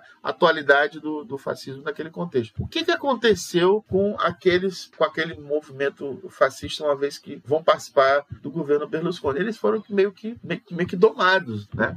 Então, só chamando atenção para isso, para a gente não acreditar que tem uma fatalidade, né? Que existem casos onde é possível, onde talvez as condições, né? O Paxton fala de várias das condições para que o fascismo triunfe, né? Ou seja, você não tem as condições objetivas que permitem que o fascismo triunfe na medida em que ele pode montar um regime político, talvez seja possível que eles sejam domados, que eles sejam usados para determinadas tarefas e que eles possam ser domados. Ou seja, lembrando também que na Itália dos anos 90 não tinha nenhuma ameaça de revolução socialista, o próprio Partido Comunista está se moderando completamente ali, está se tornando efetivamente o que já era há alguns anos, mas se afirmando completamente como uma organização social-democrata, ou seja, não tem nenhuma ameaça de esquerda radical naquele contexto, tem um colapso do sistema político, né, como tinha também na década de 20 ali, e você tem um governo de um outsider, do empresário, né, o caso do Berlusconi, e os fascistas meio que se adaptando, né, tanto que isso gerou todo o debate, a discussão hoje sobre um conceito. É muito interessante para entender algumas formações desse sistema-direita atual na Europa, que é a noção de pós-fascismo. Entretanto, né, ou seja, no caso do Mussolini e no próprio... era o caso que, muito pelo contrário, né? Os caras estavam achando que iam moderar ele vai moderar. Ou seja, o Mussolini monta a sua ditadura fazendo um ajuste de contas, tanto com as elites políticas tradicionais, na medida que chega para elas e fala, ou vocês entram ou vocês estão fora, se utilizando inclusive da violência para isso, contra a esquerda, evidentemente, já eu sei que, mas inclusive dentro do próprio partido fascista, na medida em que ele também travou uma série de manobras para garantir o seu controle da máquina partidária, né? Faz uma série de coisas que contrariam totalmente essa expectativa de que ele fosse ser domado, né? E a gente tem mais de alguns exemplos onde figuras de extrema-direita são apoiados por setores da classe dominante com o discurso de que eles serão domados, e no final das contas é o contrário que acontece. E esse foi o caso do Bolsonaro, sem querer aqui entrar num assunto que nos levaria para talvez um outro podcast em outro momento. Mas, ou seja, que em hipótese nenhuma não é ele que é moderado, né, no final das contas, né? Pelo contrário, ele bolsonariza outros setores aqui, fazendo o paralelo aqui histórico, um salto salto talvez um pouco imprudente, né? Mas fazendo uma comparação aqui entre dois cenários de ascensão da extrema-direita. Mas chamando a atenção que a gente, como historiador, a gente tem que ter sempre esse pé atrás talvez com colocações que possam ser deterministas, entende? Ou seja, na medida que a gente... Não, sempre que não há nunca a possibilidade de uma figura de extrema-direita ser domada. Isso depende do contexto, né? Acho que tem que pensar sempre. Teve uma série de questões ali do contexto que explicam por que acabou triunfando. O fascismo triunfa e consegue implantar regimes políticos, tanto no caso italiano como no caso alemão, e antes, muito pelo contrário, eles que domam e submetem todo o sistema político a esses projetos, né? Mas isso não é, digamos assim, não é sempre que está determinado para que vai acontecer assim, né? Isso que eu pensei diante dessa questão aí que você trouxe. E no caso do Brasil, eu queria aproveitar esse comentário que você fez sobre Bolsonaro, porque ele se conecta um pouco com o que eu queria perguntar, que é sobre esse afastamento ou aproximação de liberais brasileiros em relação ao fascismo. E aqui eu não quero banalizar o conceito de fascismo como se ele fosse adjetivo para falar de qualquer conservador ou algo do tipo, né? Eu tô falando de fascismo histórico mesmo, né? Ou neofascismo, como alguns se referem a fenômenos mais recentes e tal, porque esse assunto está muito em voga depois da ascensão do bolsonarismo e tal. E apesar do Jair Bolsonaro ter um comportamento diferente de algumas antigas lideranças fascistas em alguns pontos, em outros pontos ele tem muitas semelhanças, né? Como essa coisa da mobilização das massas constante para manutenção da ideologia e para empreender a ideologia em si, né? Que é uma das características mais marcantes do que define um regime fascista ou um sujeito fascista, entre outras características, enfim. Então, como é que você discutiria essa relação entre o liberalismo no Brasil e o fascismo ou o neofascismo no Brasil? Bom, eu acho que primeiro talvez seja importante situar que na história brasileira o liberalismo e a relação dos liberais com a visão democrática, ela nunca foi um casamento muito óbvio. Basta lembrar que o liberalismo brasileiro, né, a ata de fundação do liberalismo brasileiro é a obra do José da Silva Lisboa, o que depois recebeu o título do Visconde de Cairu, né, o sujeito que faz lá o decreto de abertura dos portos das Nações Amigas, e foi o primeiro sujeito que traduziu, né, para o Brasil a riqueza das nações do Smith, né? Ou seja, que divulgou as ideias do liberalismo econômico no Brasil naquele contexto-chave do processo de independência do Brasil. Pois bem, do ponto de vista da visão da política, ou seja, da visão sobre como deveria ser o Estado, né, o Visconde de Cairu era uma figura formada na tradição do iluminismo lusitano e, portanto, afeita uma noção de um Estado absolutista, né? Tal como era o Estado português, né? Então, esse liberal na economia e conservador nos costumes não é uma novidade histórica, né? Que esse foi um dos slogans ali da ascensão do bolsonarismo, né? Ele se apresentando como uma grande novidade na política brasileira, porque como se nunca tivesse existido esse liberal na economia e conservador nos costumes. Na verdade, isso tem um traço de continuidade que vem do Cairu até o Paulo Guedes, né? Ou seja, o próprio liberalismo das elites paulistas da Primeira República, ele era bastante informado pelo darwinismo social, e isso está muito impregnado ali naquele regime da Primeira República, né? Então isso vale a pena chamar atenção para isso, né? Como eminentes liberais brasileiros, por exemplo, em vários contextos apoiaram regimes autoritários, inclusive a ditadura militar, né? Por exemplo, o próprio Eugênio Goudin, né, e o próprio Roberto Campos foram eminências pardas da ditadura militar brasileira. Ao mesmo tempo, cabe pensar na relação com o fascismo histórico brasileiro, né? O integralismo, né? Então, o integralismo, no seu contexto de movimento de massas, né? Ou seja, década de 30, principalmente a trajetória da ação integralista brasileira, de 1932 a 1938, era um movimento eminentemente antiliberal. Num contexto que cabe lembrar, né? Esse foi o maior movimento fascista fora da Europa, esse movimento brasileiro, e é um contexto também onde as ideias liberais estavam em crise, né? Vale chamar a atenção. Então, esse era um contexto muito significativo, né, onde os traços antiliberais se apresentam muito fortemente naquele contexto do fascismo histórico brasileiro enquanto movimento de massas. Ao mesmo tempo, eu chamo a atenção para um aspecto que foi discutido há alguns anos por um colega que é um estudioso do integralismo brasileiro, mas principalmente do integralismo brasileiro, do Plínio Salgado e do movimento político em torno dessa figura, no contexto após a Segunda Guerra Mundial, que é o meu amigo e historiador Gilberto Calil. Gilberto Calil chama a atenção de como o Plínio Salgado vai ser um grande admirador das ideias do Hayek, ou seja, das ideias de um intelectual que é uma eminência fundamental daquilo que se chama de neoliberalismo, né? Ali no contexto, não no contexto dos anos 30, mas no contexto dos anos 50, né? Vai ter, no final dos anos 40, início dos anos 50, vai ter apontamentos e elogios, né, à visão econômica do Hayek. Por exemplo, né? Então a gente tem ali um fascista histórico brasileiro, num contexto que ele já não era mais o líder de um movimento de massas, mas era um político importante, né? O Plínio Salgado foi candidato a presidente da República na eleição que elegeu o Juscelino Kubitschek, em 1955. Ele perdeu, mas ele teve 10% dos votos. E depois ele tem uma trajetória importante como deputado durante o período da ditadura militar. Ele teve enfim, é óbvio que a ditadura militar esteve longe de ser um regime integralista, muito mais os integralistas apoiaram e participaram e prestaram serviços importantes à estrutura do regime político da ditadura militar, e a própria ideia da reforma educacional, educação moral e cívica, eram ideias integralistas, foram incorporadas ao próprio regime. Então a própria ditadura militar é um regime onde você tem intelectuais estatistas, liberais, principalmente liberais com essa verve, que depois o Melchior vai explicar muito bem no livro dele, que é o liberismo, né? Aquele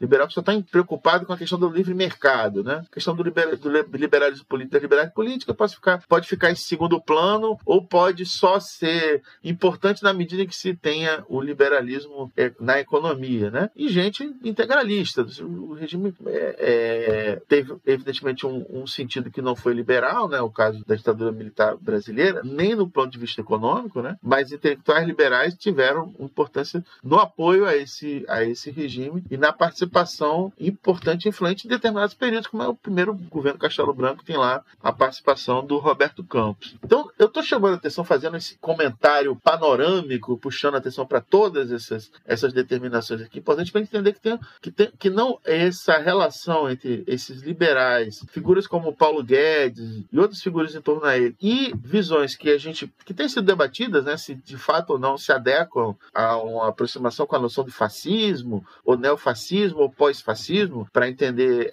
o fenômeno do bolsonarismo, ele tem que ser colocado em perspectiva histórica. Ou seja, não é a primeira vez que liberais brasileiros dão seu apoio a experiências autoritárias, né? Não existe esse casamento insolúvel do liberalismo com a democracia. No caso do Brasil, isso é menos verdade ainda, né? Você vai ter invariamente. Enquanto você vai ter autores liberais, evidentemente, que vão estar preocupados com a questão da democracia, é o caso do próprio Melchior, que foi citado aqui desde o início do programa, né? Enfim, um intelectual de direita, foi uma figura do governo Collor, mas não obstante a sua teoria, né, a sua contribuição literária, aquilo que ele discute, inclusive, o que é o liberalismo, aproxima desse campo que seria do liberalismo democrático. Ou seja, é importante, eu estou chamando a atenção, estou falando que metodologicamente, e do ponto de vista da nossa honestidade intelectual, provavelmente dito, pensar nessa pluralidade do campo liberal, mas ao mesmo tempo não negar que você tem largas faixas, né, dessa tradição no Brasil que teve relações importantes, estruturantes com visões autoritárias, em mais de um momento da história brasileira. Um dos fascismos mais conhecidos é o fascismo italiano, o primeiro dos fascismos que chegou ao poder após a chamada Marcha sobre Roma em 28 de outubro de 1922 e que teve Benito Mussolini como seu principal líder.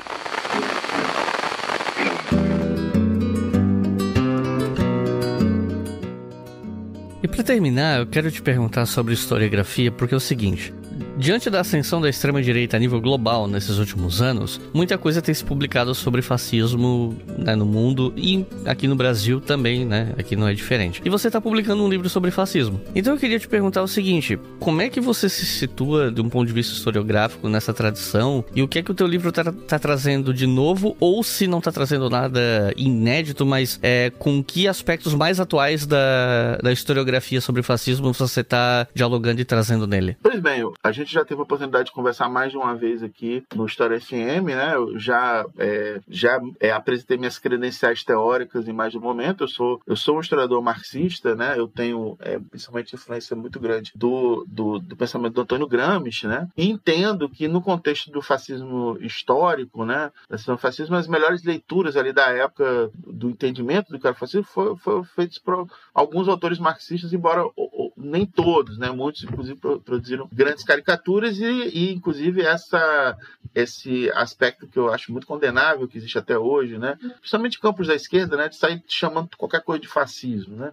Isso é muito ruim do ponto de vista de um trabalho científico, isso não ajuda em nada. Então, o objetivo do livro é também discutir propriamente o que é fascismo, contando um pouco a sua história, e nesse sentido eu estou seguindo aqui uma recomendação de um antifascista importante, né, italiano, que viveu aquele contexto, que foi o Angelo Tasca, né, que participou do Partido Comunista Italiano, né, depois vai ser expulso do contexto da ascensão do stalinismo, né, e vai migrar para uma visão social-democrata, né, vai ser um intelectual social-democrata, e ele vai ter um livro, um curso que ele vai dar, na verdade, em 1938, em Paris, e que vai se tornar um livro muito importante, O Nascimento do Fascismo, onde ele tem uma divisa que eu acho muito importante.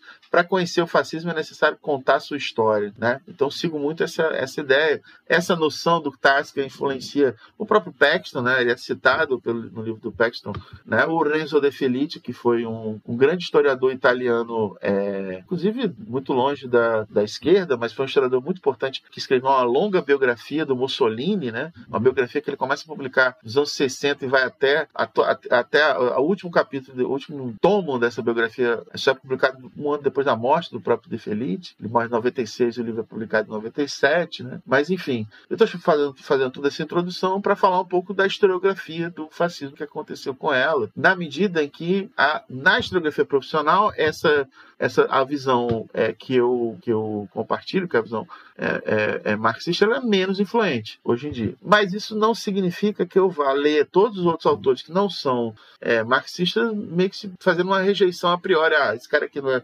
marxista, não tem nada para aprender com ele. Pelo contrário, eu tenho uma visão que eu devo aprender com o que é a melhor pesquisa que está sendo publicada, que está escrita. Então, esse campo, ele se estruturou academicamente, né, do ponto de vista da formação, né, de uma historiografia com historiadores profissionais sobre o fascismo, principalmente a partir da década de 60, e isso foi gerando movimentos, tanto no sentido de buscar a precisão conceitual do que é propriamente fascismo, e nesse sentido muita coisa que à época, né, do contexto do Entre Guerras era chamada de fascismo, e hoje largas faixas da historiografia já vêm de um modo diferente, né? Então, por exemplo, ainda existe hoje historiadores do franquismo e do salazarismo que entendem essas experiências como experiências fascistas, mas a maior parte da historiografia já abandonou há algum tempo essa perspectiva. Por exemplo, na década de 60 ainda era possível ler gente que escrevia sobre o fascismo japonês, por causa da aliança do Japão com as potências, a participação do Japão no eixo da Segunda Guerra Mundial. Mas, por exemplo, essa é uma interpretação que já se caiu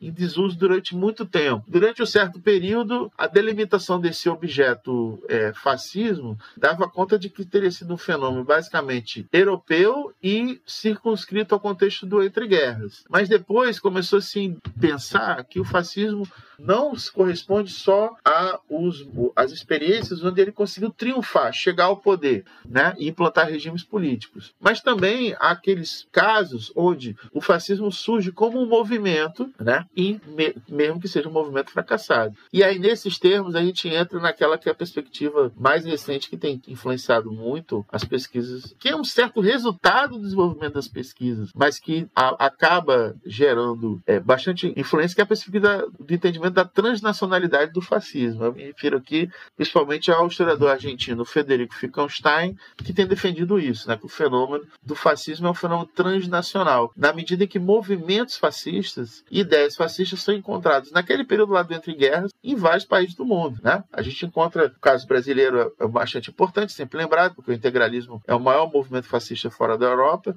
né? Mas você tem movimentos fascistas no próprio Japão, na China, né, na Índia, movimentos movimentos fascistas na África do Sul, nos Estados Unidos, né?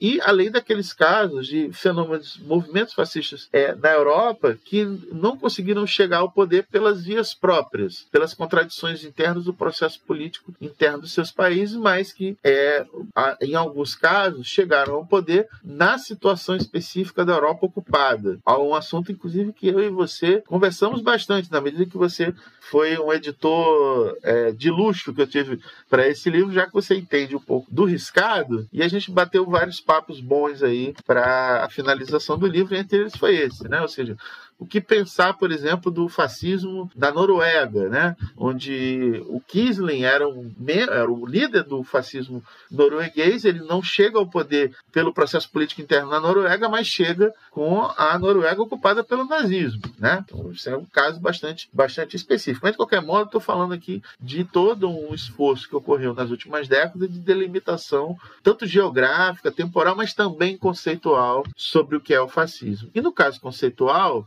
a gente tem assim um certo processo interessante, né, de desenvolvimento da historiografia nos últimos 60 anos, né, digamos assim. Nos anos 60, chama a atenção, na década de 60 são publicados alguns textos, alguns livros, alguns trabalhos que vão ter um desenvolvimento muito importante, vão marcar muito a construção do campo. Isso me chama a atenção para um historiador, que a gente inclusive já mencionou no outro episódio que a gente gravou sobre revisionismo histórico, e que eu falei bastante mal dele, porque nesse assunto o revisionismo ele tem bastante responsabilidade, mas ele foi uma figura muito importante, que é o Ernest Nolte, um historiador alemão, que na década de 60 publica um livro, O Fascismo e Sua Época, né, que vai ser traduzido por inglês, vai ter bastante influência no campo, onde ele busca apresentar um conceito de fascismo, conceito inclusive com uma certa carga dialética do fascismo, entendendo o fascismo a partir daquilo que o fascismo nega, né, o seu caráter antimarxista, antiliberal e anticonservador, né, também.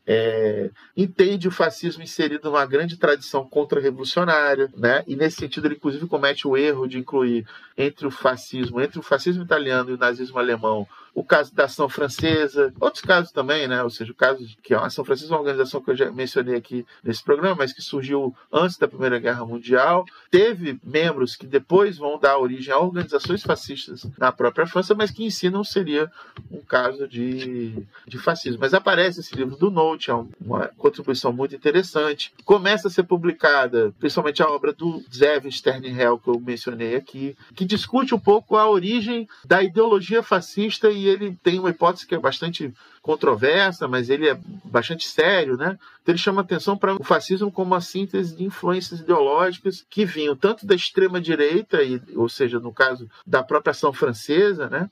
Que eu acabei de mencionar, mas também de uma vertente da extrema-esquerda que vai acabar tendo influência importante na sua migração para a direita, na construção do próprio fascismo no mundo latino, que ele chama de revisionismo antimaterialista do marxismo, né? Que é feita principalmente por um autor chamado Georges Sorel. O Georges Sorel foi muito influente naquilo que ficou conhecido como sindicalismo revolucionário, e no mundo latino, alguns de seus discípulos vão migrar para o fascismo. O próprio sindicalismo revolucionário é uma vertente que tinha alguma influência na Itália ali. Algumas figuras que se identificavam com essa perspectiva vão migrar para o fascismo. Então ele está chamando a atenção para, no caso, principalmente do mundo latino, como tem uma vertente que vem da extrema esquerda que conflui para o fascismo, que conflui, portanto, nesse fenômeno, que é um fenômeno de uma direita revolucionária. Qual o problema da perspectiva do Sternhell? É que nada disso você encontra na Alemanha, por exemplo, né? Então ele tem que apresentar um conceito de fascismo que exclui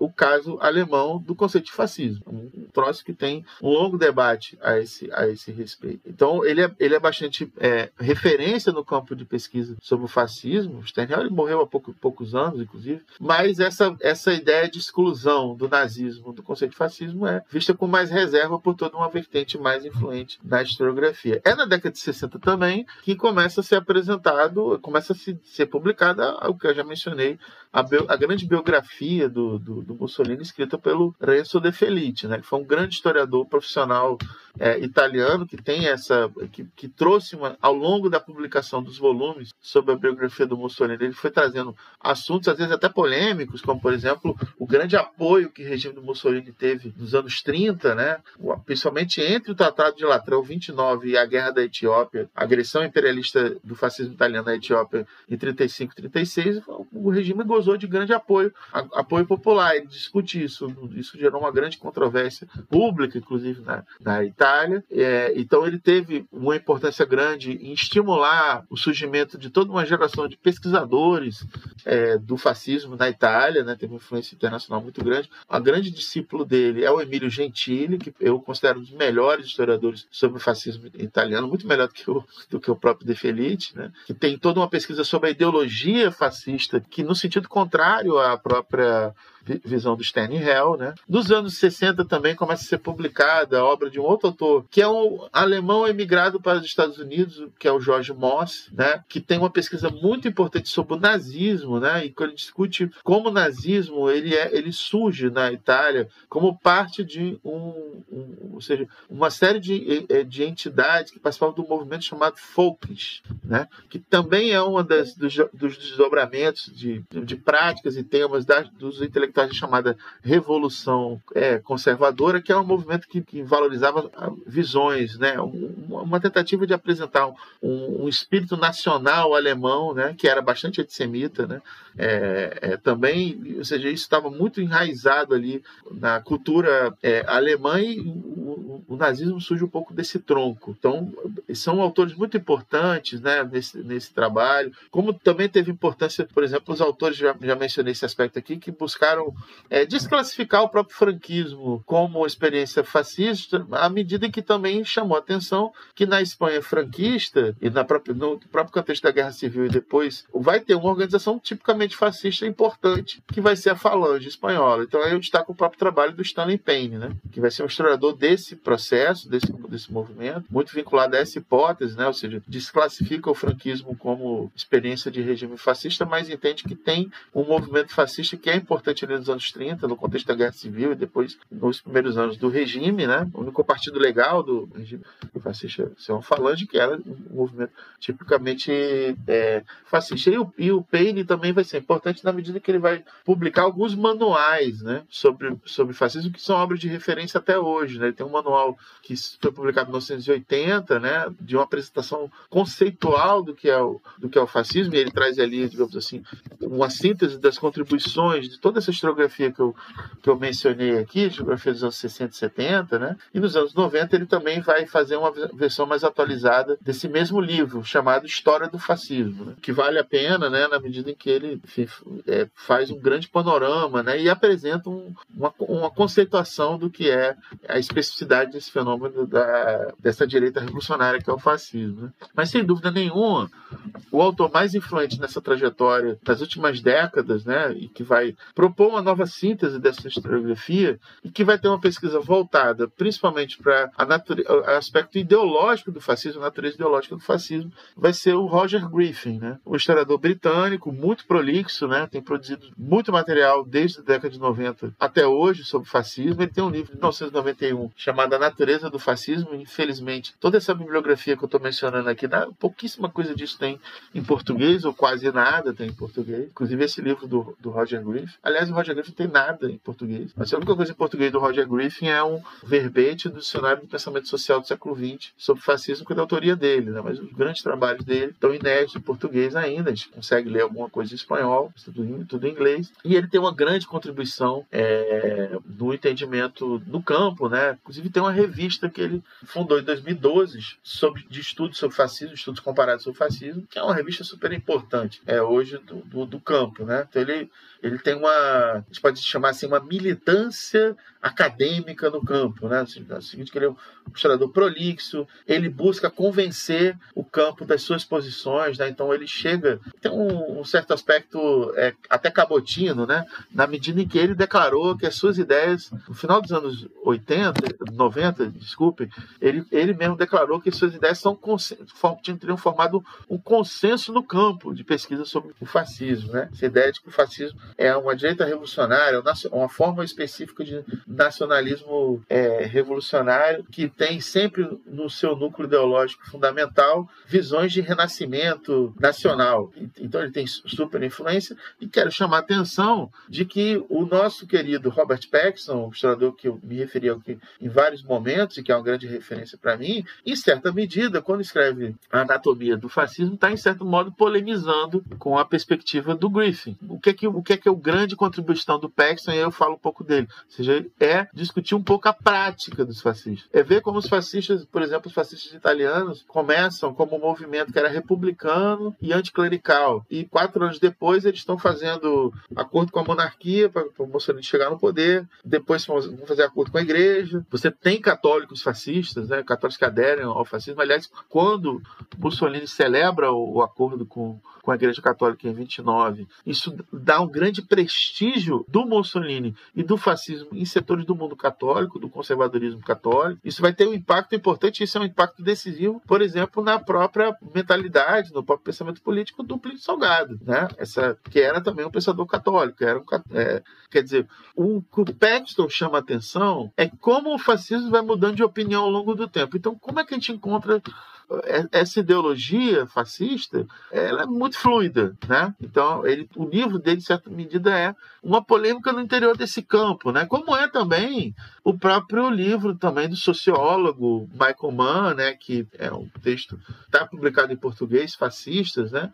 Onde ele também que ele tenta buscar fazer uma síntese tanto dos aspectos culturais e ideológicos do fascismo, mas também das suas práticas, da importância do fascismo, da existência de paramilitarismo, por exemplo, são aspectos que o Michael Mann chama bastante atenção na sua contribuição sobre o assunto. E nessa vertente de estudos que valorizam bastante, buscam muito pesquisa em fontes primárias, né, para entender a ideologia do fascismo, vez por outra você encontra autores, né, que às vezes têm uma visão muito crítica em relação às fontes primárias, né? Olham aqui as fontes primárias, quase que às vezes, em vez de fazer aquilo que é a obrigação de qualquer historiador, né, ou seja, de tratar como fonte, né, você quer fazer a crítica das fontes, bem que reproduz as ideias presentes nas fontes, né? Então, isso também gerou uma onda de críticas, né, a essa perspectiva de valorização da ideologia fascista nas pesquisas, né, por parte de autores de várias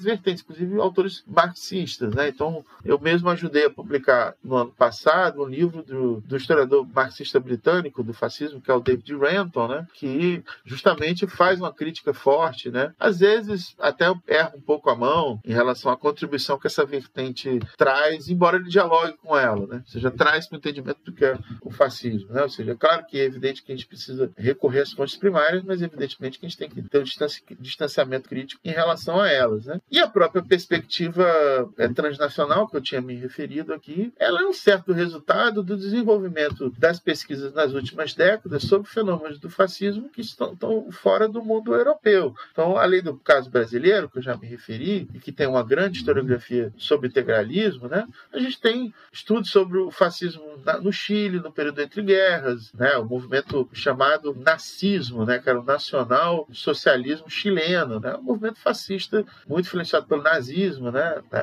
No Chile, movimentos fascistas em outros lugares do mundo que tem gerado pesquisas. Então isso acabou gerando essa redefinição desse objeto no campo, né? Que é pensado hoje como um objeto que, embora do ponto de vista da sua dimensão histórica ele possa ser delimitado ali no período entre guerras, mas da sua delimitação geográfica ele não é pensado mais como simplesmente um fenômeno europeu, né? Embora encontre ainda polêmicas em relação a esse assunto, mas digamos assim, o estado da arte hoje é muito envolto a esse entendimento, né? E nesse sentido, para terminar mesmo o comentário, o que tem chamado bastante atenção em vários pesquisadores mais recentemente são as influências das experiências coloniais na formação da ideologia fascista, né? A gente sabe como, né, o Hitler, por exemplo, era um grande admirador não só das práticas do colonialismo alemão, inclusive do colonialismo britânico, né? Ou seja, embora o Império Britânico fosse um alvo, né, depois ele ter entrado em guerra, né, em certo momento da sua elaboração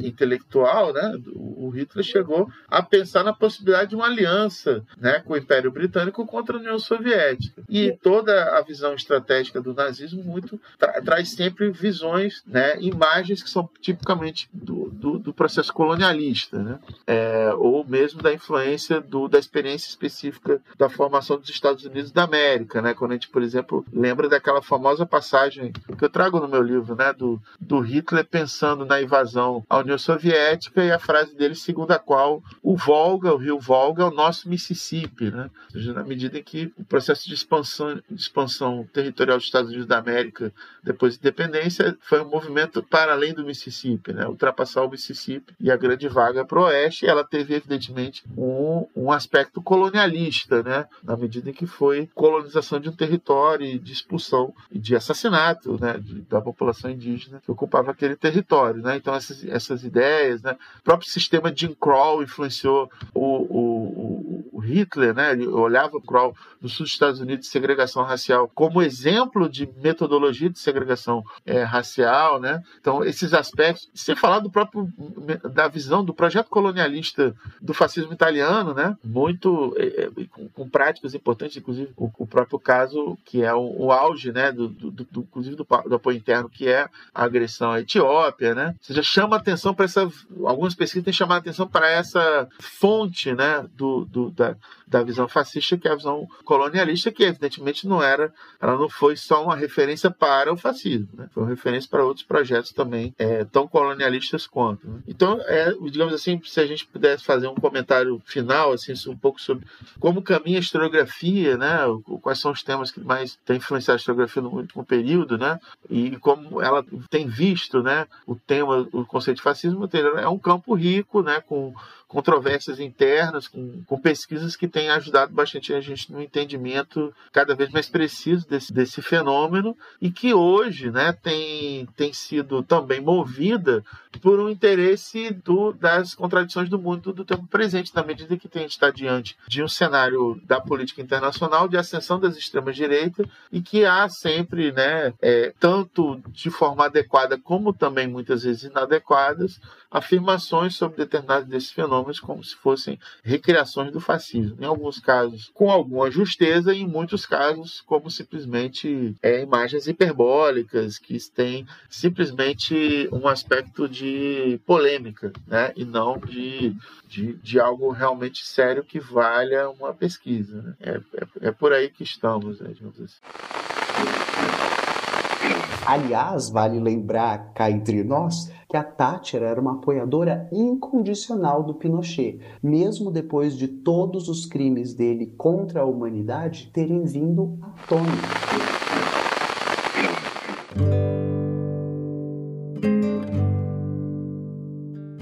Recomendações de leitura para quem ouviu até o final, se interessou, quer estudar mais sobre esse assunto. Eu vou pedir para você falar rapidinho do teu livro, apesar de você ter falado dele na resposta, mas só para o pessoal saber o que vai encontrar. E mais 2 livros que você recomenda sobre esse assunto. Fica à vontade. Então, vou recomendar meu próprio livro, né? Que eu chamo-se Fascismo, Conceito e História, e que eu faço uma discussão apresento, digamos assim, a visão mais contemporânea que os pesquisadores já têm discutido sobre o conceito de fascismo, né? Mas opto por contar um pouco mais a história. Então é uma narrativa, principalmente se a gente pegar os casos italiano e o caso alemão, né, que eu conto bastante a história do processo de ascensão, né, do fascismo nessas 2 experiências, que são sem dúvida nenhuma as mais importantes, ou seja, onde o fascismo chega ao poder e implementa ao seu nível máximo suas propostas, né, mas também chamando a atenção para o caráter transnacional desse fenômeno, né? Então menciono também esses outros movimentos fascistas que não conseguiram triunfar em vários lugares do mundo, mas fazem parte desse objeto que é o fascismo, né? Penso em casos, né? Ou seja, apresento também discussões sobre essas controvérsias. Então, por exemplo, eu acho um aspecto interessante do meu livro eu ter dedicado bastante atenção para responder essa dúvida, que é uma dúvida honesta, embora tenha sido utilizada por perspectivas manipuladoras, né? Que é a presença, né, dessas palavras como socialismo, né? E mesmo para descrever como nomenclatura de determinados fenômenos do fascismo, né? Principalmente o caso alemão, né? Então eu dedico uma parte do livro a esclarecer esse ponto, né? Recorrendo à historiografia, né? É um livro todo embasado na historiografia acadêmica, né? Discuto a tentativa de internacionalização do fascismo, inclusive a fracassada tentativa de criar um internacional fascista, tento explicar por que fracassou e principalmente concluo com o que foi o fascismo na Segunda Guerra Mundial, né? Eu penso assim naquela famosa passagem do Eric Hobsbawm na Era dos Extremos, quando ele diz que até hoje a historiografia se debate sobre as causas da Primeira Guerra Mundial, mas em relação à Segunda Guerra Mundial é muito fácil responder quem causou, Adolf Hitler, né? E na medida que o Hitler foi a mais importante expressão do fascismo, né? À medida que eu estou entendendo que o nazismo é o fascismo em sua dimensão mais radical, estaria o fascismo como um dos responsáveis pela eclosão desse que foi o conflito mais sanguinolento da história da humanidade, né?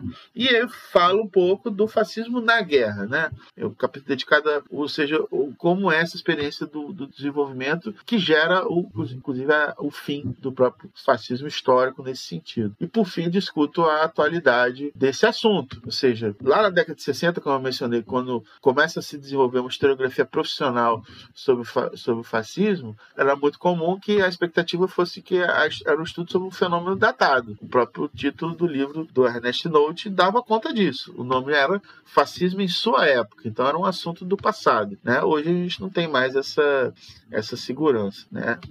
Então trago algumas palavras sobre essa questão da inquietude sobre a atualidade do fascismo, na medida em que também, né, o livro ele não responde, por exemplo, se determinados fenômenos hoje que têm sido chamados de fascistas são fascistas ou não. O objetivo no livro não é discutir, por exemplo, se o Bolsonaro é ou não fascista, ou se o Trump é não fascista. Mas entendo que para dizer isso, afirmar ou positivamente ou negativamente a essa questão, é necessário ter um conhecimento razoável do que foi o fascismo histórico. Então o livro também oferece elementos importantes para o entendimento do que foi o fascismo histórico. Ou seja, qualquer coisa que possa ser chamada com rigor de fascista hoje tem que passar por algum tipo de comparação com o que foi o fascismo histórico. Então esse é o ponto que eu busco contribuir com esse livro aí enfim. E outras recomendações que eu faço questão de trazer aqui, recente, eu vou recomendar o livro da Clara Mattei, né, A Ordem do Capital, um livro que faz um estudo sobre a política econômica do fascismo italiano nos seus primeiros anos, fazendo uma comparação com a política econômica implantada por uma democracia liberal que é a Inglaterra na mesma época, na década de 20. Esses dois países que implantam políticas de austeridade, né, aplicam pioneiramente, ou seja, é a fabricação da própria noção de austeridade e como isso se casou perfeitamente ali com o fascismo dos primeiros anos e como isso é importante para celebrar o apoio das classes dominantes em relação ao fascismo italiano. Então, esse é um livro que eu recomendo bastante. E por último, eu vou recomendar um livro que não foi publicado ainda, mas está em vias de ser publicado, vai sair no ano que vem, que é o livro do professor Álvaro Bianco, que eu mencionei também, que justamente discute com bastante propriedade e profundidade essa relação entre um setor da intelectualidade liberal italiana com o fascismo, né? Tanto os que aderiram, né? Os que buscaram, né? Inclusive entender que o fascismo seria uma atualização daquele liberalismo da direita do período do Ressurgimento, quanto aqueles que vão passar para a oposição ao fascismo. Ou seja, ali de fato a gente encontra um trabalho, né? Que vai aprofundar bastante o assunto que moveu aqui a nossa conversa de hoje. Então é isso, gente. Damien, alguma consideração final? Não, eu só queria agradecer a todas e todos que acompanharam o episódio e dizer para vocês da importância de apoiar o podcast História FM, que é uma iniciativa da maior importância de divulgação científica muito séria e que, enfim, que vale a pena ser apoiado, inclusive porque isso aqui é um suporte importante para todo mundo que atua na área, como professor, como é o meu caso. Estou sempre incorporando os episódios de História FM na minha bibliografia de curso, e muitos colegas fazem isso também, como eu tenho conversado. Então isso tem a ver com a seriedade do trabalho que tem sido feito pelo ICLES, né? Prestigiar inclusive a própria coleção né, da qual orgulhosamente meu livro faz parte, né, que está prestes a ser publicado aí. Valeu, Iclis, e valeu todo mundo. Muito obrigado aí. Então é isso, gente. Muito obrigado por terem ouvido até o final. Eu vou deixar na descrição aqui desse episódio o link para você adquirir o livro do Damien. Na verdade, eu vou deixar o link que leva para a página da coleção e vai estar todos os livros, incluindo o do Damien, né? A gente gravou isso aqui num dia que o livro ainda não saiu, mas ele vai ao ar depois que o livro já estiver à venda. Aliás, só curiosidade, a gente gravou esse episódio no dia que saiu o livro sobre Guerra dos Tamoios, né? Mas esse episódio já vai ter saído quando você ouvir esse aqui. Então vai ali na descrição, tem link do Apoia-se, tem link dos livros, dos cursos, enfim, de todo esse material que pode ser útil para você, beleza? Então é isso, muito obrigado e até a próxima.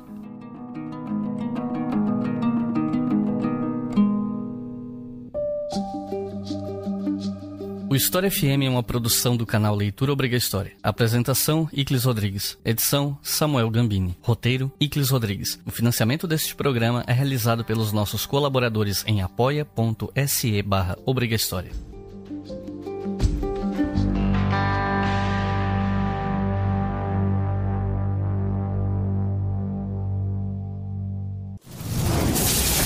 Esse podcast foi editado por Samuel Gambini, samuelgambiniaudio.com.